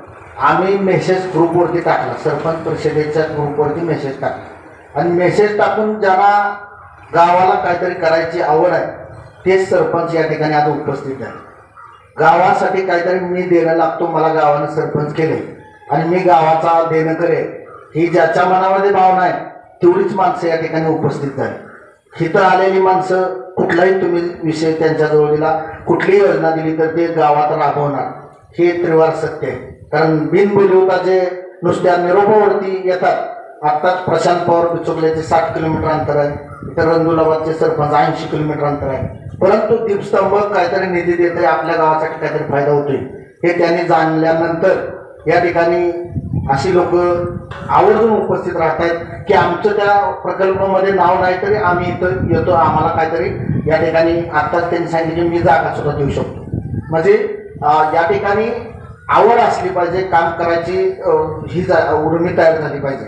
या ठिकाणी कचरा प्रकल्पाचा विषय कुठून कसा आला हा थोडासा तुम्हाला मी विषद करतो. या ठिकाणी बऱ्याच गावामध्ये घंटागाडी घ्यायची आणि कचरा उचलायचा हा एक प्रोजेक्ट सुरू झाला. प्रत्येक ग्रामपंचायत घंटागाडी पैसे आलेले घंटा वाजवायसाठी घ्यायची, परंतु घंटा किती महागाई कोणाला कळलं नाही. आपण त्याचा अभ्यास केला, मी बऱ्याच वर्षाचा सरपंच पद भोगल्यामुळे मला माहीत आहे. पण गरिबीतनं सरपंच पद मला मिळालं, म्हणजे गरीब ज्या वेळेला गावाची वाईट परिस्थिती मी सांगेन तुम्हाला. परंतु घंटागाडीला नुसता घंटा नाही तर त्याला ड्रायव्हर आहे तर पुन्हा डिझेल आहे तर कचरा गोळा करायला 2 मागे कर्मचारी आहेत. ह्याचा जर हिशोब काढला, इथं आलेली सगळी गावं 3000, 2000, 5000 लोकसंख्येची आहे. इथं मोठं गाव येते नाही आणि मोठ्या गावाला उत्पन्न असतं, लहान गावाला 1 कर्मचारी असतो दुसरा, त्याचा पगार देऊ शकत नाही ग्रामपंचायत, लाईट बिल भरू शकत नाही, महिना भरला की लाईट तोडण्याला वायरमॅन आलेलेच असतात. कुठली तरी अनामत कुणाकडून तरी पैसे घ्यायचं ते भरायचं. हे सरपंचांचा कार्यकाळ. 3च गोष्टी सरपंच लई करू शकते, एक मोटर लाईट बिल भरू शकते, मोटर पाणी पुरवठा देऊ शकते आणि स्ट्रीट लाईट चालू करू शकते. ह्याच्यापेक्षा सरपंच महाराष्ट्रातले काही करू शकत नाही. हे एक माझ्या डोळ्यासमोर आलेलं चित्र आहे. परंतु जर मनामध्ये आणलं तर बरंच काय होऊ शकतं. त्याचं एक उदाहरण म्हणून मी जोशी सरांची दीपस्तंभ संपर्क केल्यानंतर त्यांचं काहीतरी घेण्याजोग आहे म्हणून या ठिकाणी मी आपला असलेला फॉर्म बऱ्याच गावच्या सरपंचांना दिला. काही सरपंचांनी भरला, काही सरपंच मागास त्यांनी सांगितलं कॉपी करून भरला, म्हणजे ते त्या गावाचं त्यांचं लक्षच नाही. त्यामुळं दुसऱ्याचा फॉर्म बघून लिहिणं म्हणजे वेगवेगळ्या गावची वेगवेगळी अडचण असते. परंतु काही सरपंचांनी अभ्यासात्मक भरला, त्यामध्ये दुगल मॅडम इथं निवडीचे ओढवले सरपंच आहेत, सावरगरचे सरपंच आहेत, दुर्गवाडीचे सरपंच आहेत, सातेवाडी सरपंच आहेत. यांच्या गावचे सोलर सिस्टीम मोटरचं सोलर बसवण्याचं काम दीपस्तंभानं कार्य केलं. अजून 15-16 गावचं काम त्यांनी हाती घेतलेलं आहे. उस्मानाबादमध्ये आत्ता सध्या दीपस्तंभचं खूप मोठ्या प्रमाणात पाणलोटचं काम सुरू आहे आणि खास करून मला आत्ता त्यांनी सांगितलं की ज्या गावामध्ये 2-3 कोटी रुपये ज्या कंपनीनं भारत फोर्जनं दिलं ती भारत फोर्ज घेऊन ती तिथं आहे. म्हणजे ते मी किती हुशार आहेत. राजकीय आम्ही असू शकतो राजकारण आम्ही, पण आमच्या मनात काय राहत नाही. पण तुम्ही इतकं जाणून ठेवता की कुठला विषय कुठं बोलला पाहिजे हे तुम्हाला समजतंय. म्हणजे समय सूचकता तुमच्याकडे आमच्याकडे याला गरजेच नसेल. परंतु अशा 60 कंपन्या दीपस्तंभ बरोबर काम करते. 60 कंपन्यांचा CSR किती आहे? भारत फोर्ज कंपनीने 100 गाव दत्तक घेतले एका कंपनीत. म्हणजे एका कंपनीने किती निधी आहे? पण सरांच्या बरोबर दीपस्तंभ बरोबर 60 कंपन्या आहेत. म्हणजे महाराष्ट्र शासन जेवढं महत्वपूर्ण आहे तेवढी CSR फंड महत्वपूर्ण आहे. हे सरपंचांना माहीत नव्हतं, मलाही माहीत नव्हतं. परंतु ज्यावेळेला माहीत पडलं त्यावेळेला सरकारकडे 50% जायचं, CSR कडे 50% जायचं सुरू केलं आणि त्यात यश आलेलं आहे बऱ्यापैकी. परंतु सरपंचांना मला विनंती आहे की या ठिकाणी आपण कार्यतत्पर राहिलं पाहिजे. आता राहिला कचरा प्रकल्पाचा विषय. तो विषय कसा आला तर जोशी सरांनी पुण्याला बोलवलं की सरपंच तुम्ही एकदा ऑफिसला भेट द्या.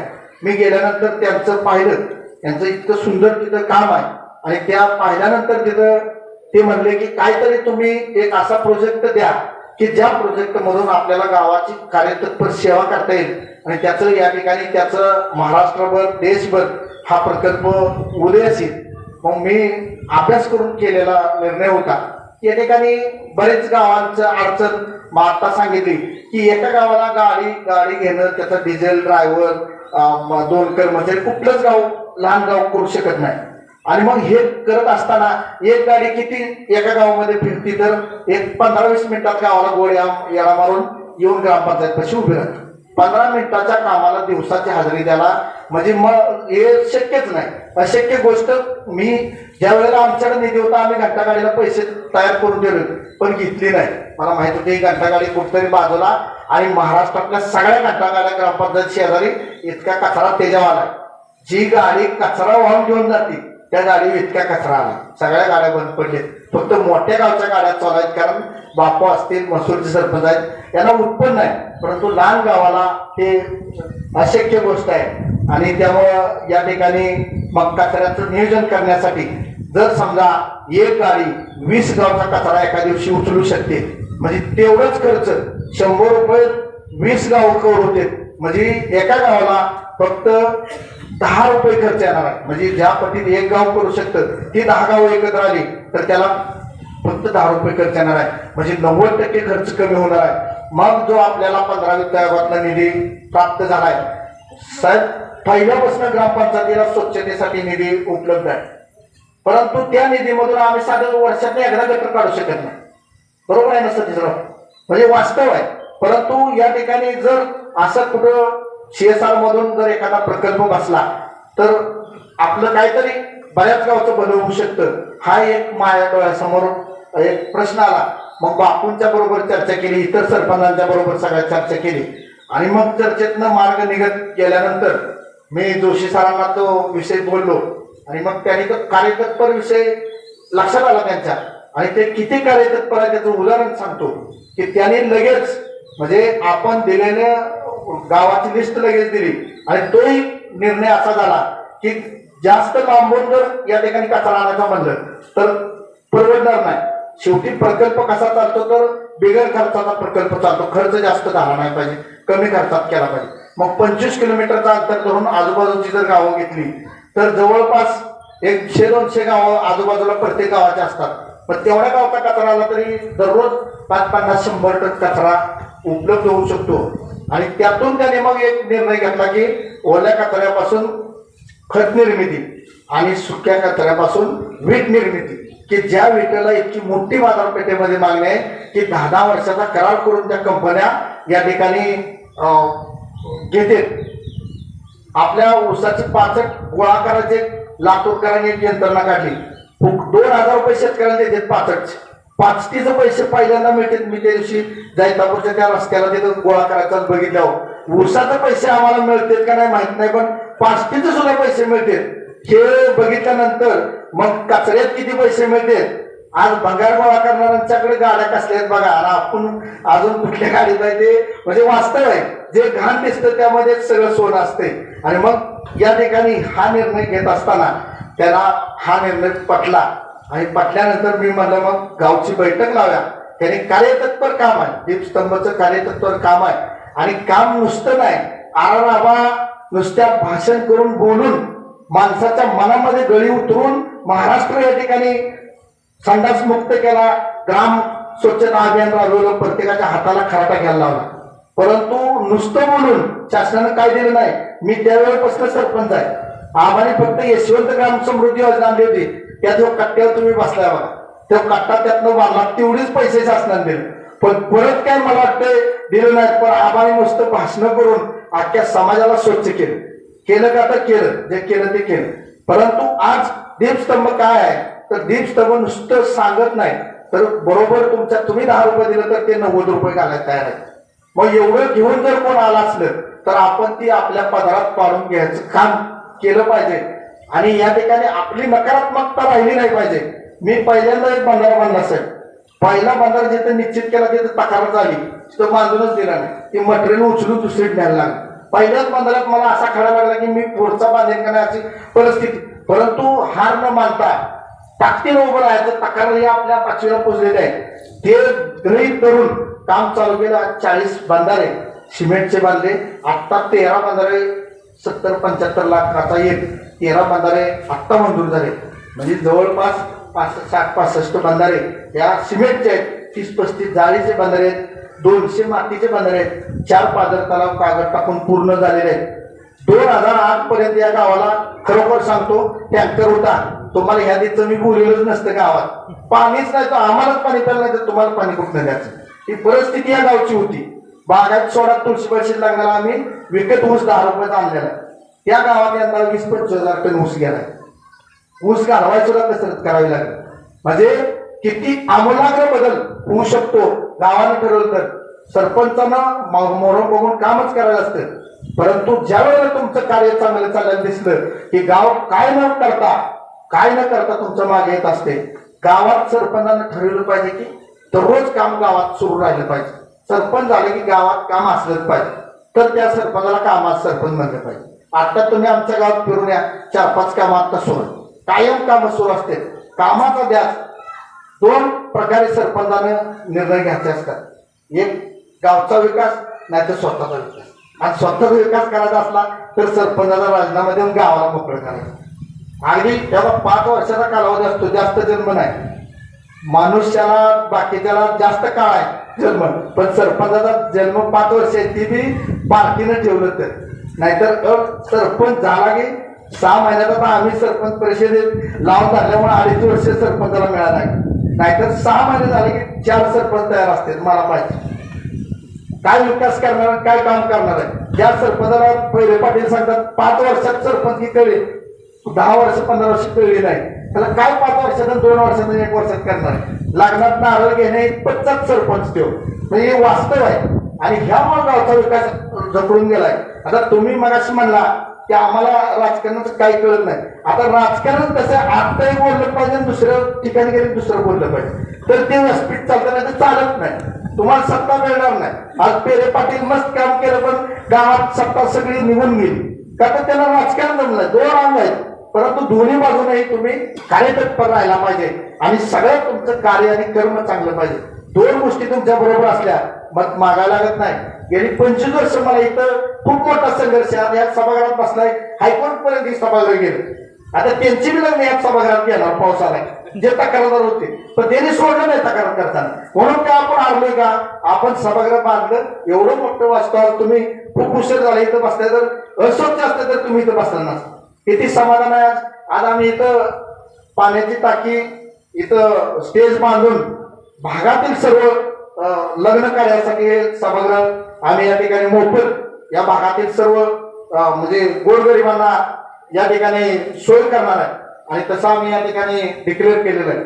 म्हणजे मला काय म्हणायचंय की काम करत असताना जोशी साहेब अडचणी सरपंचांना खूप आहेत, परंतु सरपंचाची एक नकारात्मकता अशी झालेली आहे की त्रास नको, जगजग नको. आपली किती राहिली, 2 महिने राहिली, 6 महिने राहिले. सरपंच झाला की तो मरेपर्यंत माझी सरपंच म्हणून नाव घेताना कोण थांबतं का, मला सांगा. कोण थांबलंय? सगळे उठतेत नाव घेतले. पण सरपंच शब्द तुम्हाला लागलाय, तुम्ही जोपर्यंत सरपंच जिवंत आहे तोपर्यंत तुम्ही काम केलं पाहिजे. मग तुम्ही सरपंच असा. आणि कोण म्हणलं सरपंच नसल्यानंतर काम करता येत नाही? अगोदर ठराव काय लागत नाही काम मंजूर करायला. आमदार खासदारांचा निधी आणायला ग्रामपंचायत आधी काही लागत नाही. बरेच जण असे म्हणतात आम्हाला ठराव दिला नाही. ठराव लागतच नाही. तुमचं किती तिथं तुम्ही त्यांचं काय देणं लागताय, किती त्यांच्यासाठी तुम्ही प्रामाणिक राहताय, तेवढं तुम्ही या ठिकाणी काम जर केलं आणि तुमचं तिथं चांगलं वलय राहिलं तर अगोदर निधी मंजूर होतो. आणि मग निधी मंजूर झाल्यावर गाव म्हणतं की तुम्हाला ठराव द्या, लगेच द्या, आत्ताच्या आत्ता द्या, कोण आड पडत नाही. परंतु तुम्ही आयुष्यातला वेळ दिला पाहिजे. माझ्या मते अलीकडच्या काळामध्ये माणसांचं असं झालंय की स्वतःसाठीच माणसं जगायला लागली. पाठीमागे दुसऱ्यासाठी माणसं जगत होती.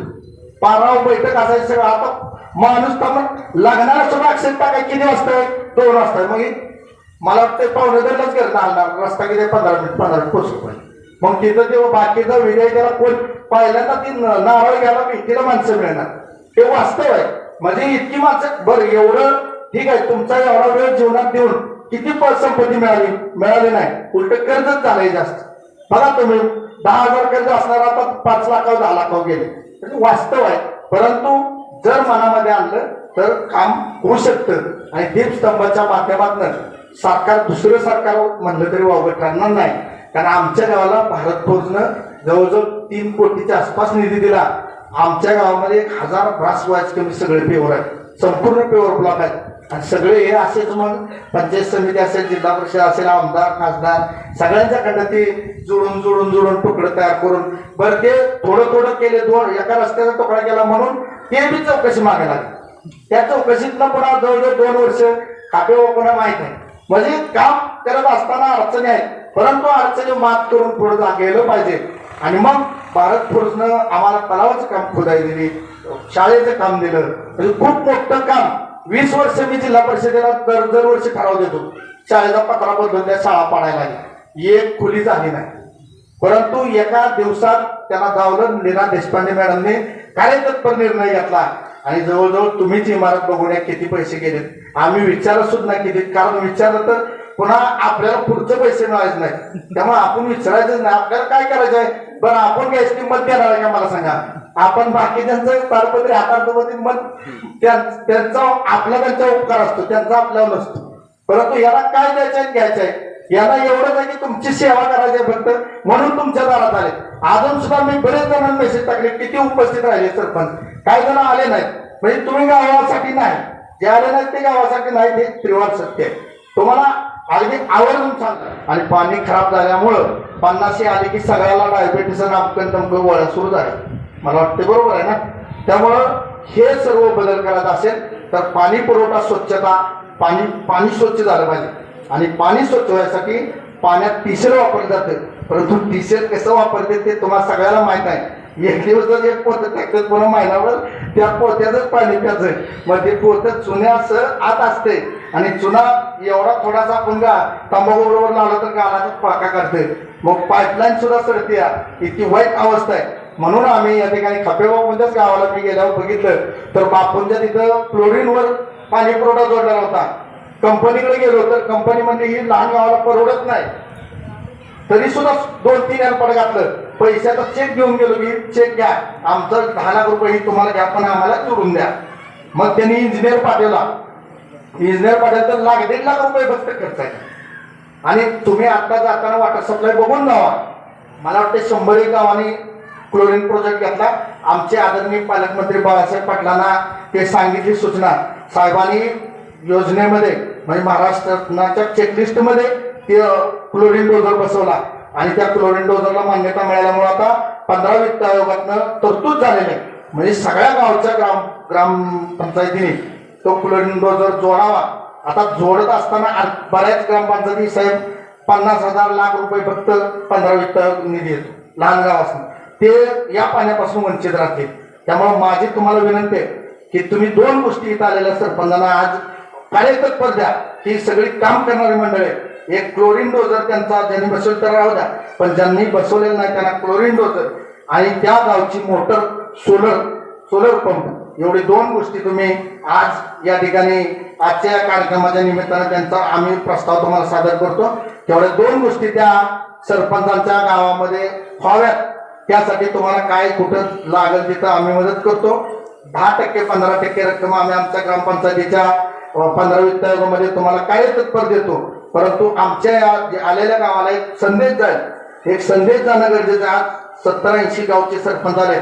70-80 गावाला जर सोलर पाणी पुरवठ्याचं डोजर बसला तर पाणी, लाईट बिल आणि या ठिकाणी स्वच्छ पाणी त्या गावाला मिळालं तर एक चांगला संदेश स्वच्छतेचा महाराष्ट्रभर जाईल. आणि ते तुम्ही या ठिकाणी कार्यतत्पर करायचं असं माझी तुम्हाला आग्रहाची विनंती आहे. आणि तुम्ही करू शकता, कारण तुम्ही काय आहे, किती तुमचं काय आहे की महाराष्ट्र सरकारच्या पटीत तुमच्या योजना आहेत आणि तुमच्याकडे तेवढं CSRच्या माध्यमातून तेवढं बळ आहे तुमच्याकडे. शेवटी मागायचं असतं कोणाला, ज्यांच्याकडे बळ आहे त्यांच्यावर तेच मागितलं पाहिजे. त्यामुळं आम्ही सगळे सामान्य गावचे सरपंच आहेत आणि आम्हाला माहिती आहे आमच्या खिशात काहीच नाही. आम्ही फक्त भाषणात मोठं बोलतो एवढंच आहे. जे वास्तव आहे ते वास्तव आहे. ग्रामपंचायतीचा शिपाई पगार जातो म्हणलं तरी त्याला हात जोडून सांगायला तो पुढच्या महिन्यात देतो. ही वास्तव आहे. लाईट बिल तसंच. म्हणजे ज्या दिवशी सरपंच होतो त्या दिवशी सुखात असणारा माणूस दुःखात जातो. हे त्रिवार सत्य. कारण पाणी नाही आल्याशिवाय खायचा, कुत्रे गावातून कुठं म्हणून पडलं ते टाकायचं, सरपंचाला टाकायचं. कोण काय, मी 1997 साली दारूबंदी केली. गाव 100% दारूप्यात 95-99% बंद आहे. पण 4-5 महाभाग आहेत, थांबले नाही, आज टाकायचं थांबले नाही. म्हणजे तेवढं अपेक्षाल 5% पण 95% गावाची पूर्णपणे या ठिकाणी बदल झाला. आणि काल परवा सुद्धा माहिती मिळाली आम्ही या स्पीकरवरती आता अख्खं गाव ऐकते या ते काय सगळं खुल्ला कार्यक्रम असणं उचित असते. त्यामुळे स्पीकरवरती फुकरलं की दारू जर कोणी गावामध्ये विकायचा प्रयत्न केला मग कोणी असू द्या त्याला काही खरं नाही. मग गावात त्याने राहायचं का नाही हे वास्तव आहे. आता चुकीच्या मार्गाने गाव जाऊन आहे. आज 1 नंबरचं गाव उदयास आलं. आज यशदा सारख्या शिखर संस्थेनं या ठिकाणी नागझरी महाराष्ट्राला पायलट प्रोजेक्ट पाणलोटसाठी घेतलेला आहे. आणि मला काल परवाच मित्रा म्हणून या ठिकाणी आपल्या केंद्र सरकारनं हे केलंय स्वच्छता व पाणी पुरवठा घनकचऱ्यासाठी निधी प्रस्तावित केलाय. आणि त्याचं जिल्ह्यामधून मला ट्रेनिंग देण्यासाठी मित्रा संस्थेकडं या ठिकाणी निमंत्रित केलं होतं. त्यामध्ये सुद्धा जोशी सर आपलं हे सर्व मी तिथं मांडलं. महाराष्ट्रातले सगळे अधिकारी होते, सगळे सरपंच होते, सगळ्या जिल्ह्याचे प्रमुख. तर त्यामध्ये जे संचालक होते त्यांनी ते ऐकलं. आपला प्रस्ताव त्यांनी LCD वरती दाखवला. त्यावेळेला तो कचरा प्रकल्प इतका भावला की त्यांनी यांनी सांगितलं संचालकांनी की हा प्रकल्प घेऊन तुम्ही नुसतं साताऱ्यात थांबू नका तर प्रत्येक जिल्ह्यात नियोजन लावा. आणि त्यांनी अधिकाऱ्यांना सूचना दिल्या की जितेंद्र भोसले आणि त्यांचे दीपस्तंभ ट्रस्टला घेऊन अख्ख्या राज्यभर प्रत्येक जिल्ह्यामध्ये असे प्रकल्प उभे करूया. जर निधी घेऊन कोण येत असेल तर त्याला नाही म्हणू नका. मी तुम्हाला आवर्जून सरपंचांना विनंती आहे की आता जोशी सरांनी जरी सांगितलं पहिल्यांदा शाळा मास्तर कधीच म्हणत नाहीत की तुला येतंय म्हणून, येतच नाही म्हणते. तसे हे तर लई खडील शाळा मास्तर आहेत. हे पहिल्यांदा तुमचे मायनस विचार सुरू करायला सुरुवात करते. त्यामुळे नाराज होऊ नका. 10% आपण त्याची व्यवस्था कुठनंही करू. 90%ची जर आपल्याला पूर्ण हमी असली असेल तर आपण थांबायचं नाही. आणि महत्वाचा विषय सर मला तुम्हाला आवर्जून सांगायचं आहे की ज्या गावात समजा आता बिचवले सरपंच आहे त्यांच्या तिथं जर 10-20 गावं त्यांनी एकत्र केली तर मोठी गाडी लावून आपल्याला तिथला कचरा इकडं आपण आणू शकतो. तरी मी म्हणजे रात्र दिवस आपल्या डोक्यामध्ये एवढंच असतं की आपण काय नवीन केलं पाहिजे. नवीन प्रोजेक्ट आज फ्लोरिन प्रोजेक्ट केला अख्ख्या महाराष्ट्राने घेतला. पूर्ण महाराष्ट्र आज फ्लोरिनचं पाणी जर पिला तुम्हाला कुठं नाही सांगितलं आमच्या गावामध्ये स्थानिक पेशंट सुद्धा क्लोरीन डोजर बसवल्यामुळं कोरोनाचा सापडला नाही. आता गावची लोकसंख्या दुबईला जास्त असल्यामुळे 350 मुलं दुबईला आहेत. त्यामुळं या ठिकाणी आता सुद्धा आमच्या गावामध्ये तुम्हाला एक सुद्धा तरुण दिसणार नाही. दिसलाय का तुम्ही आल्यापासून? सगळी दुबईला गेले. त्यामुळं गावचं उत्पन्न खूप मोठ्या प्रमाणात वाढलेलं आहे. आणि हे सगळं सरपंचाने लाईट पाणी आणि दिवाबत्ती लागली म्हणजे आपलं काम सरपंच जमलं असं नाही. सर्वांगीण गावचा विकास झाला पाहिजे आणि त्यासाठी आपण या ठिकाणी कार्यतत्पर राहूया. दीपस्तंभला आपलं एक आपल्या सरपंच कुटुंबाचा हिस्सा बनवूया. सरपंच परिषदेच्या माध्यमातून जरी आता आपण सरपंच असलो उद्या नसलो तरी सरपंच तुमचं फक्त पुढे लागणार आहे पण सरपंच काही घडणार नाही. आणि सरपंच परिषद कशासाठी काढली तर सरपंच परिषदेचं लेटर पॅड तुमच्या हातात असणार आहे. त्या लेटर पॅडवर तुम्ही महाराष्ट्राच्या कुठलेही मुख्यमंत्री असतील आमदार असतील त्यांच्याकडनं त्या पत्रावरती निधी आणू शकताय. त्यामुळं मला सर्व सरपंचांना विनंती आहे की आपण या ठिकाणी उपस्थित झालाय. आपण एक चांगल्या कामासाठी एकत्र आपण आलेलो आहे. आणि हा प्रकल्प हा नुसता प्रकल्प नाही तर हा राज्याला दिशा देणारा प्रकल्प आहे. भारत देशाला दिशा देणारा प्रकल्प आहे. एक दिवस असा येईल की महाराष्ट्राचे मुख्यमंत्री तर बोलवतीलच पण देशाचे पंतप्रधान सुद्धा या प्रकल्पाचं भवितव्य बघून तुम्हाला बोलवल्याशिवाय राहणार नाही. कारण मला माहित आहे BVG कंपनी या ठिकाणी ज्या ज्या हॉस्पिटलमध्ये कुठं कुठं स्वच्छता करण्यासाठी टेंडर घेते त्यावेळेस ती किती मन लावून कसे काम करते तर त्याच पद्धतीनं दीपस्तंभ प्रत्येक गावामध्ये काम करेल. आणि ज्या पद्धतीनं हॉस्पिटलमध्ये ज्या तुम्ही गेल्यानंतर जी परिस्थिती वातावरण असतं त्या पद्धतीचं तुमच्या गावामध्ये वातावरण राहील. आणि ज्या वेळेला हे असं 100 खेड्यामध्ये दिसेल त्यावेळेला अख्खा देश की 100 खेडे दीपस्तंभ सरपंच परिषद कोण आणि कुठले सरपंच कुठल्या गावचे कोण हे पाहिल्याशिवाय राहणार नाही. हा माझा आत्मविश्वास आहे. एवढंच या निमित्तानं आपल्याला सांगतो. खूप वेळ झालाय. आता भोजनाची व्यवस्था केलेली आहे. प्रथमतः तुम्ही सगळे आमच्या गावामध्ये आल्यामुळं भोजन केल्याशिवाय कुणीही जायचं नाही. या ठिकाणी जोशी सर असतील त्यांचे सर्व सहकारी असतील माझ्याबरोबर आलेले सर्व सरपंच परिषदेचे पदाधिकारी असतील महिला असतील की महिला सुद्धा पाठीमागे नाहीत कामामध्ये की आपलं गाव सुंदर झालं पाहिजे म्हणून या ठिकाणी कोसोदूरवरून महिला या ठिकाणी येत आहेत. म्हणजे जोशी सर आपला एक दीपस्तंभ अशी तर किरण आहे आमच्या सरपंचासाठी आणि लहान गावासाठी तर 100% आहे. की लहान गावाला पण 2 लाख द्यायचं म्हणलं तरी आमची मताची बेरीज बघितली जाते. आणि किती तुमच्या गावाचं मतदान आहे? 500 आहे. मग तुम्हाला 2 लाख मध्ये लय झालं 5. आता 2 लाखात मला वाटतंय 100 मीटर रस्ता होत नाही आणि हे वास्तव आहे. म्हणून आपण सगळी एक नवीन शासन आपल्याला मिळालंय. दीपस्तंभाच्या माध्यमातून त्या शासनाबरोबर राहूया आणि कचरा प्रकल्पासाठी कुणीही मागं पुढं न पाहता 10-15 वर्ष आपलं गाव स्वच्छ राहणार आहे. त्यामुळे आपला फॉर्म भरून द्या एवढीच या निमित्तानं विनंती करतो आणि माझे मी 2 शब्द संपवतो. जय हिंद, जय महाराष्ट्र. या ठिकाणी आभाराचं काम आमचे रिसोर्टचे माझे सरपंच परिषद उपाध्यक्ष सतीश इंगोलकर.